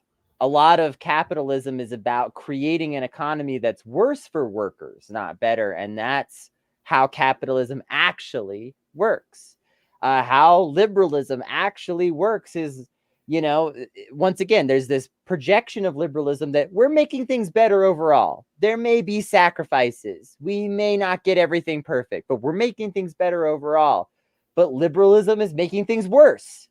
It's not making things better. It's once again a fantasy. And I think a lot of people are so caught up in these fantasies that they're willing to justify just about anything. And so something like what Chris is talking about with these exceptions, Chris is over here right now, I'm very dyslexic. Something about, like with this exception for the general to be Secretary of Defense, that's something that should alarm people. But the liberal fantasy is that anything like that, no matter how extreme it seems, is ultimately on a path to goodness. That's the fantasy. Well, the thing is that the thing is, Americans believing in our own fantasy is going to be like our downfall. Like we need to wake up. Like we have been conditioned and taught these just ridiculous fantasies and American exceptionalism, these ideas about America, and it's all based in white supremacy. Like you understand, like American exceptionalism is just a spruced up word of white supremacy. Like we're not some chosen place, some chosen people. Like it's just absurd. Like it's absurd on its face. Like you can't explain American exceptionalism without explaining or without disconnecting it from race, with disconnecting it from racism. Like there's no way to say Americans, like this land, consider. And the thing is, how can American exceptionalism even be a thing when this land isn't even our land? You get what I'm saying? Like that would make sense. Like it would make more sense if like we were born in this land and we were the indigenous people. How can America? So you're basically saying by American exceptionalism is that we were destined to kill the indigenous people and take their land. Is that what you're saying? Like we were destined to do that. They were destined to die. The whole idea of American exceptionalism is the indigenous folks in the Americas were just, sort of here, keeping things warm for us until we got here to kill them all and take everything. And that their whole purpose for existing was for us to come here and kill them and take their stuff. Now think about that. Think about how arrogant that is. Their whole purpose for existing, according to Manifest Destiny, was so we could come here and kill them and take their stuff. And also, I mean, so much fiction was created after the fact, to help justify it historically, because they didn't want people looking back and going, hey, this is wrong, and, trying to do something about the injustice. And so, there was this whole myth created that, the Americas, there wasn't really that much here anyway. The indigenous people of the Americas, there were like a few of them. Yes. They had tents and stuff. Like, no, they had cities and the most advanced agriculture in the world and all kinds of stuff and indoor plumbing. And no, they just had a tent in a peace pipe. That's all they had. What do you mean? It was just a tent and a peace pipe. They lived by a river, and that's all they did. But that makes it a lot easier to justify if you say, hey, there wasn't really civilization here. We brought it, that justifies it to a lot of people. No. Well, I want cars. I want buildings. The cities of the Americas were as advanced as anything. One of the great unsaid truths about Jamestown and Plymouth and the settling of the United States is that it was only possible because of steep population decline, and that steep population decline only happened because of the Spaniards in Mexico and South America and the Caribbean in the first place. Because contrary to our history, which has all these native groups living in isolation until white people come and find them, all these indigenous groups dealt with each other in various ways. Some of them fought wars and were enemies. Others carried on trade and were friends. But the Aztec stuff got all the way up into the southern U.S. and stuff from the southern U.S. got down into Peru to the Incas. How? Well, obviously they had some networks of contact and trade with each other before we ever got here that we never talk about. Exactly. They had massive trade networks. Because of those trade networks, years before we ever settled the West Coast, massive epidemics had reduced the populations of the indigenous peoples in both Virginia and Massachusetts to the point where there were fewer of them than there were 10 or 20 years before. And they were in a much weaker position when lots of white people started showing up with guns and horses. Also, you have to think, okay, so we talked earlier, much, like 2 hours ago, it's been quite the show, much earlier about how Canada was not heavily populated until later, just in general. And that is true. And that's also worth noting that, you know, the indigenous peoples of the Americas initially, you know, created massive civilizations where it was easiest to live temperature-wise. And that civilization was still sort of making its way north when the Europeans arrived and disrupted that. And so the Europeans were able to claim up these lands that were less densely populated, in part because of what Chris was saying, but also in part because that was the indigenous peoples in the Americas had their own northward expansion thing that was happening that was completely derailed by that. Yeah, and that's weird how we don't have any indigenous history that's taught or required. That's so weird how two big, huge chunks of the history of this land is just simply skipped over. American descendants of slaves and then indigenous people. It's just, well, hey, we don't need to know anything about those people. Even when we talk about white people, how many white people in America think of their first ancestor as being one of the indigenous servants in Jamestown? Well, my ancestors came over on the Mayflower. Okay, that's great. But whoever says my ancestor was an indentured servant who was killed fighting for his rights in Bacon's Rebellion. Right. That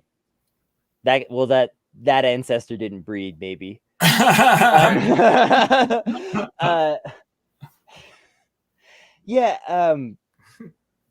Oh gosh, now I forgot. I had a point that I wanted to make, and now we're at that mark of the show where everybody's starting to have that problem. The glitch in the thinking is happening. Yeah, go ahead. No, go ahead. I was gonna say to put it in perspective how much this stuff is not taught. We've talked a lot about how slavery is not taught in this country. I was still taught more about slavery going to school here in New Mexico than I was about indigenous history. And to put in perspective how messed up that is for where I live, there are more Dene, which a lot of people would incorrectly call Navajo. And if you do that, please stop. It is not a nice thing it is the Pueblo word for enemy, and it was a slur. So it's not what they want to be called. But there are more Dene people in New Mexico than Black people. And I didn't learn one bit of Dene history in school. As little as I learned about slavery, I still learned a tad bit more. Yeah. And these are the people that still live here on their indigenous land. Shouldn't I have learned something about that in school? And they're called the Dene people. Mm-hmm. Just think about that. You just pointed out you're making a point of something else, but you also this point illustrates how white, like racism and white supremacy, like they don't care that it's still being used. Like you're using words like Redskins for teams, you're using words like Indian, like they don't like re-injuring this racial issue. You just keep re-injuring it by just, we don't care. You know, ancient Mayan was on the syrup. Like they don't care that this stuff is still just right here in your face. I will quickly emphasize that this is literally because of which tribes were more willing to work with the colonizers. Mm-hmm. And they called them Navajo. Are called the Navajo by a lot of people. And they use that because of that. So when you say, oh, it's white supremacy, I want to emphasize, yes. It is in no vague terms white supremacy. That it is not crazy. A little bit white supremacy. It is extreme. They use that in books. Navajo. They use that as a description in books, on TV, and it's a slur. You get what I mean? Like, but race, like it's right here. It's so intertwined in everything we do. We just think, and it's disturbing to me. It's just disturbing. Yeah. But I mean, and if there's a reason that we keep getting it wrong, that's a big part of it. And we have to actually grapple with that. Like the kids of the rich people in the Ross McDonald novels, and, you know, admit who our parents are and find some way to do the right thing and move forward. Mm-hmm. And you can't do that without having that real sense of history. Right. But the thing is, not doing that is putting all white people who subsequently came after in a position to be criticized, to have some sort of feeling about it. It's unresolved. Yeah. You get what I'm saying? It's like you're bringing this baggage on today's white people because you don't want to address this. The white people today don't deserve this baggage, but they have it because American culture doesn't want to tell its children the truth about itself. Well, and this is like reparations earlier. Why am I pro reparations? Because it would benefit me, not because I would get upset.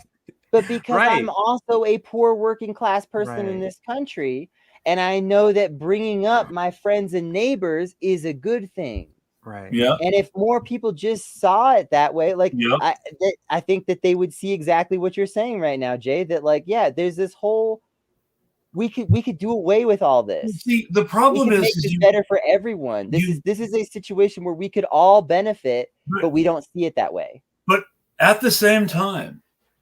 And I'm going to put this out there, as I know, because I don't want to let white people completely off the hook either here.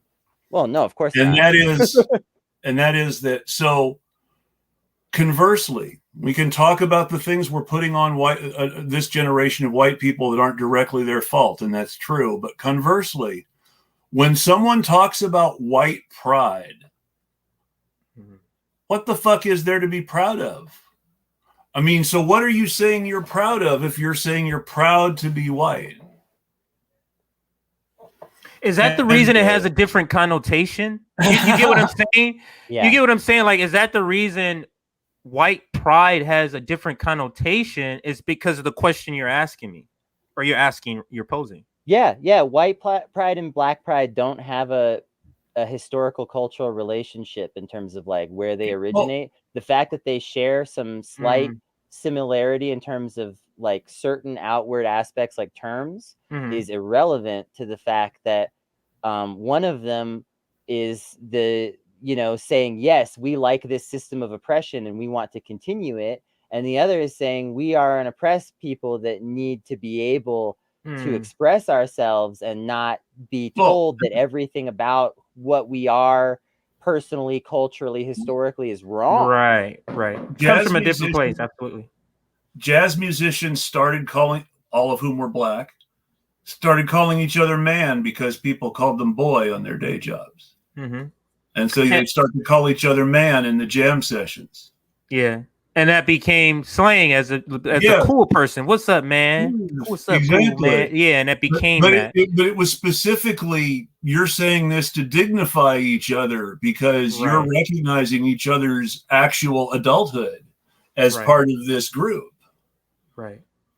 Right. That is very interesting to know. And there's a lot of little small things like that throughout. But still, so when you're talking about a member of any oppressed group being proud, you're talking about standing up and taking that pride back from oppression. Mm-hmm. Whereas the only things that white people have to be proud of happened because they were oppressing everyone else.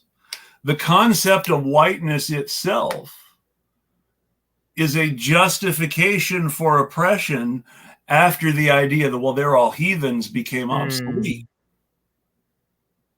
Because as people became more sophisticated and enlightened and their ideas of God and religion became less important, then they needed some scientific substitute for the religious excuse of, well, they're not Christians, so we can do what we want with them. And that's where you get whiteness, that there's something better about European people than the rest of the world, simply because they achieved because we achieved the technology to take freedom from other people faster. Right. What do you think about, since we're talking about whiteness, this popped in my head. There's segments of people that are immigrants to this nation or were immigrants to this nation at a certain point who weren't considered white when they got here. Yeah. But after years of assimilation, Jews, Italians, Irish, now they're considered white. What does that mean? What does that mean to not, you're that over there, but now you get what I mean? Like, it's a buy-in. You're giving something up in order to be recognized as white. So when the Italian people, and it's even with segregation, integration was actually asking Black people to give up more than white people. Mm-hmm. Mm-hmm. Because there was this instances where you have people on the census that are born, their census says they're Black. In the middle of their life, the census says something weird, a lot of times like octoroon. And then some bizarre old-timey slur that they came up with. And then later in life, we'll say they're white. And then that corresponds almost universally with communities that were giving something up to attain that status. And so I mean, even the whole concept of it is something that could be freely given or taken away by the people in power, and it's up to them what that means. When we talk about America as the melting pot, we don't have, I mean, obviously there are people who are more in touch with it than others, but how deeply is the average Irish American in touch with real Irish culture? How deeply is the average English American? You don't even really think of anybody that way, but how deeply is the average Anglo-American connected to English culture? How deeply anymore is the average Italian American connected to Italian culture? These are things that in some ways, this culture on a superficial and shallow level was shared widely with the rest of white America. Pizza, lasagna, St. Patrick's Day, Cinco de Mayo, all these things that are added to the culture, but lose something in their addition to that generic white American culture and aren't what they were before. And it's useful to keep that in mind. At one point, there were big social organizations to provide welfare for poor Italian families in the United States so they would not be deported back to Italy. because if you were out of work too long, you could risk being declared illegal. And that created this huge Italian culture within America. And as Italian Americans became more American and less Italian, that culture disappeared because there was no more need for it. But it also meant these institutions were gone. And even with integration, formal integration, when Black people were asked to give up the whole segregated economy that had been their part of it before integration, and white people weren't asked to give up anything, integration almost becomes a way of transferring Black wealth to white people in a certain sense. Because now instead of going to Yankee Stadium and paying to see the Black Yankees, now Black folks in Harlem were going to Ebbets Field and paying to see the Dodgers.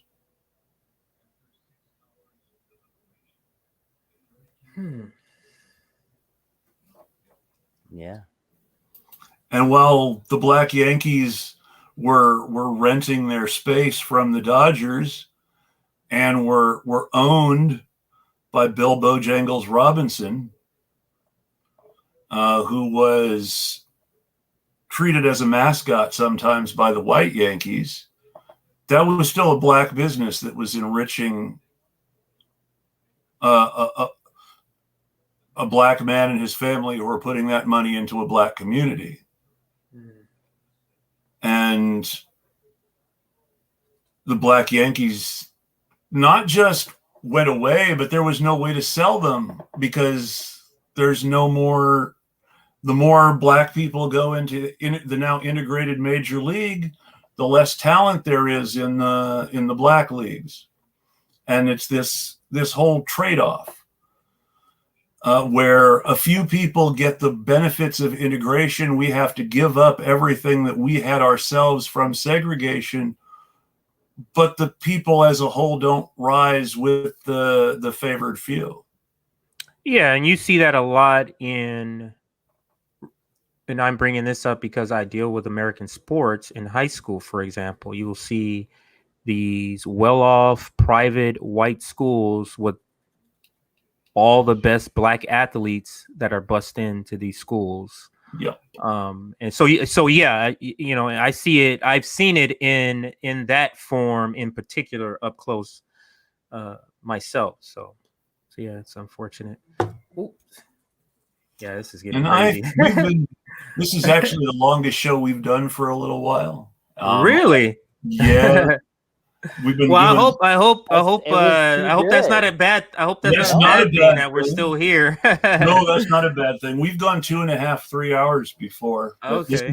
This is the longest one in a while, and I think we're getting to the point where we're getting just a little bit loopy, and it's probably a good time. Yeah, and these to wrap up. I've never seen this before. But it was really hot today. Like, you know, now's the 89. time.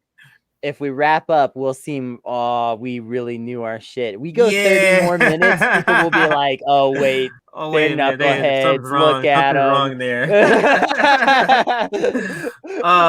But this has been great. Like, it doesn't feel like 2 hours, so that's always good. When you have a conversation, you're like, wow, that was 2 hours? It didn't feel like it. One of my favorites so far, for sure, honestly. This has been a pleasure. Yes. Well, every time we've had somebody from Fred Hampton Left on so far, it's been a good show. Awesome. That's good to hear. And you've had JB, or you call him Jay, and Nick you had on here too? Yeah, we had Nick and we had RJ. Yeah, I saw the RJ in the JB show. I didn't see the Nick episode though. And your recent episode, I saw that one too. So I'm liking what's happening on your channel. Now, does this go to I know it goes to YouTube, but do you have like a Twitch, or what else do you? I need to do some more. I need to do Twitch and Facebook. Yeah. I don't like Facebook and don't want to start using Me either. And even though it's more audience, I don't know that I want to be putting up with that stuff.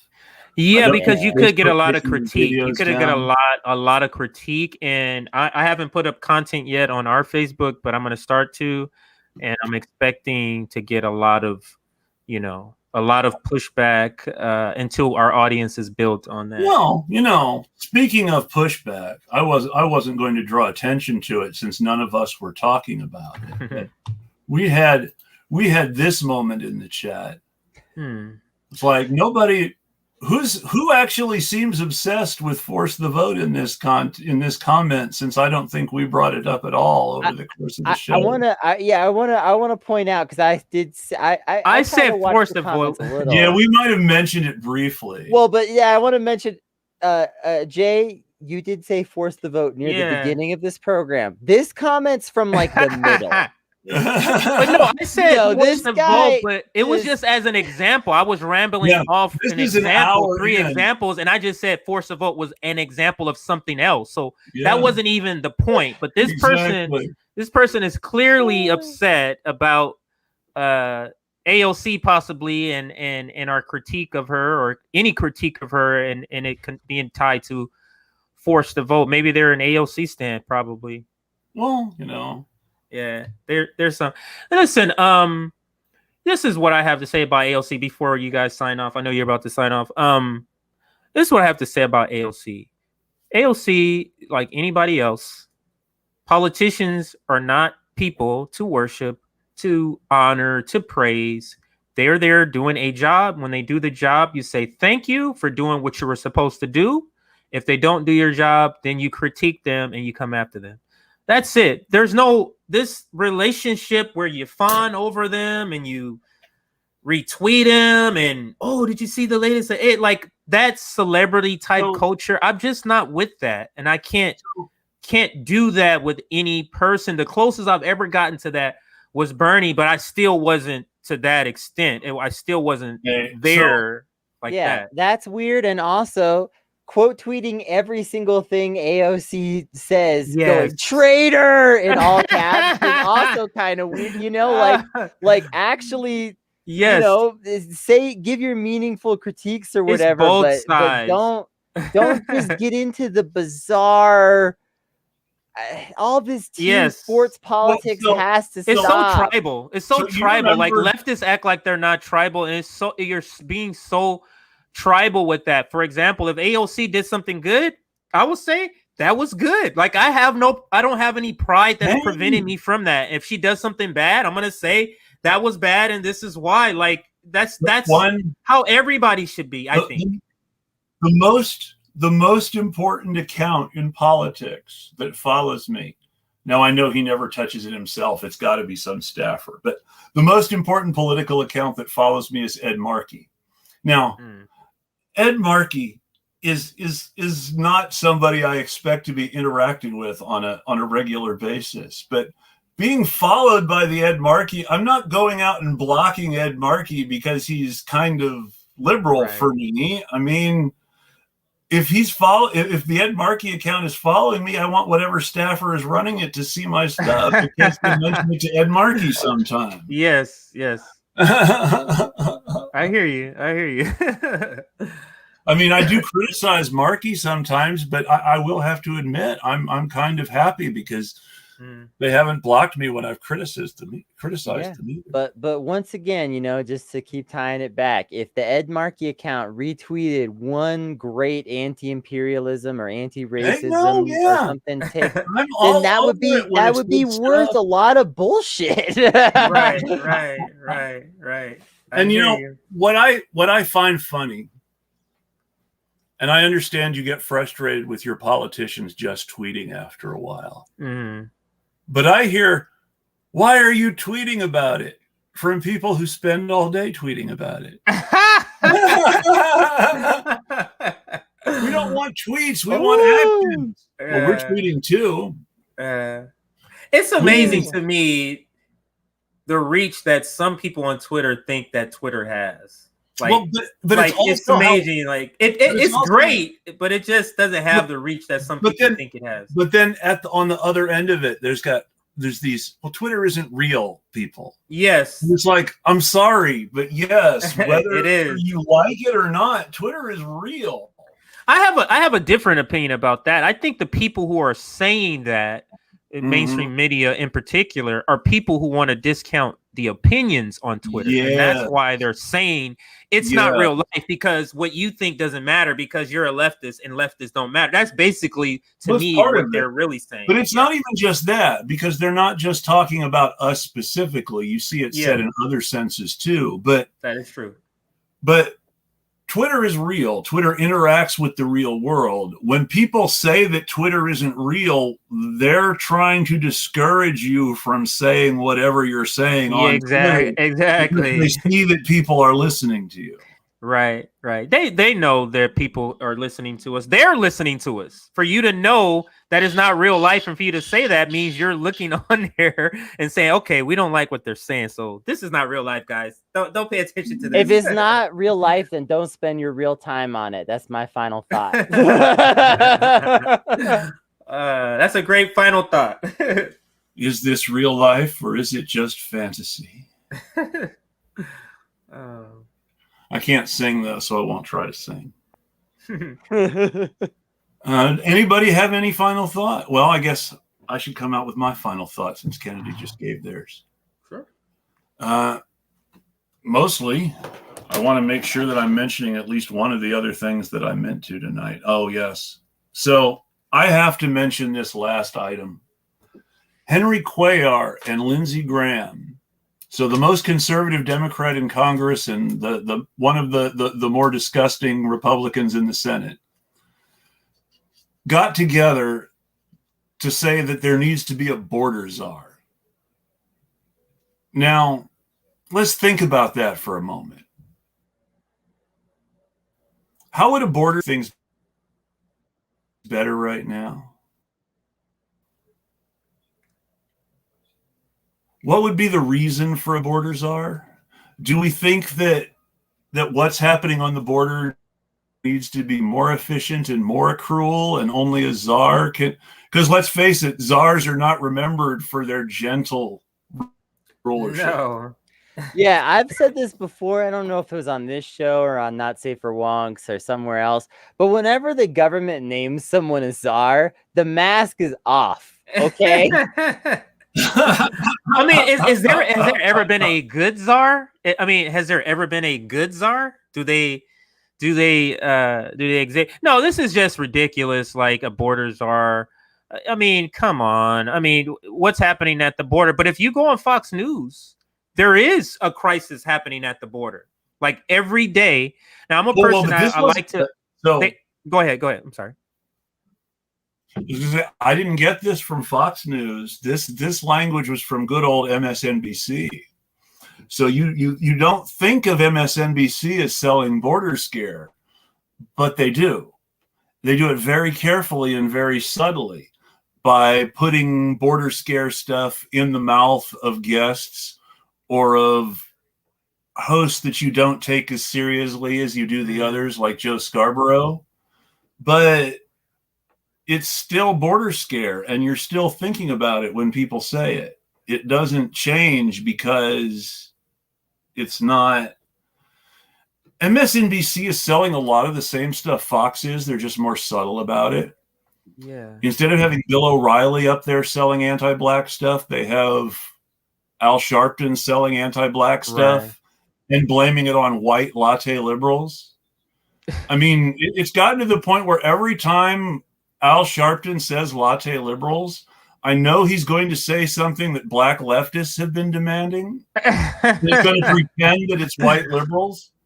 Because I mean, there are lots of us. There are lots of us white folks who have jumped onto the abolish the police bandwagon, but it's a black women thing. Yes, absolutely. Absolutely. And the thing about MSNBC is the okie doke they pulled on their audience. An audience that thinks they're liberal, but somehow all their hosts been replaced by conservatives, and the message just continues on. Mm-hmm. Like Joe Scarborough, Nicole Wallace, like I mean, just her whole show, just nothing but conservatives. Like, I don't understand, like, and these are liberals? You guys think you're liberals? Like, so, how can somebody who is in the Bush administration so seamlessly be a part of this network without changing their views, but they somehow align here? Here's the thing. Lots of people in politics sacrifice their views to work for someone who's successful all the time. The best example being how many people in the Democratic Party once upon a time at some time in their past life had serious left cred. Like, I mean, Tom Hayden, who was a congressman once for a while, he's a big Democratic Party guy now, he's a donor. Tom Hayden was the leader of Students for a Democratic Society in the 60s.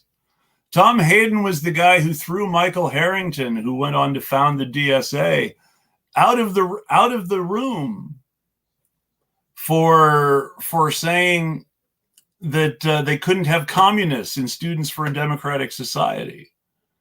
But he became another liberal congressman, and he's a rich guy now. So lots of these Democratic Party people have these deep, serious leftist ties that are like, don't really mean anything anymore. And I hate to sound too much like some folks, but some of my Trotskyist friends really like to say that it's all really based on this historical sense of what these institutions are. And you really can't do anything with this sort of bourgeois radicalism because these rich kids grow out of it. Mm-hmm. You have to do something with the actual working class because none of these rich kids are still going to be socialists 20 years from now. Mm-hmm. That is a great point, and see it. I've seen it in fruition. I'm not trying to say that to be bad. But I mean, it's a fact. I mean, a lot of these rich kids won't be socialists in 20 years. When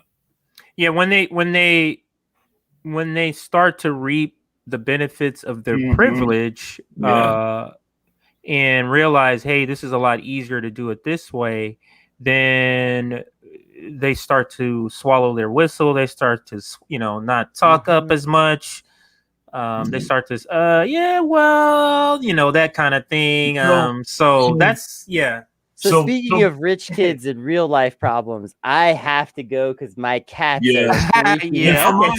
And if I don't leave in a second here, this is going to get bad. My real final thought is we reached the point where the fake crisis created by Donald Trump on the border has become a bipartisan demand for a border czar from President Biden. And that's just what we'll let everybody think about while we cut out for the night. I want to thank everybody again, folks. It's been a pleasure. For me, for Kennedy, for Compton J, we want to thank you for joining us. And everybody have a great night.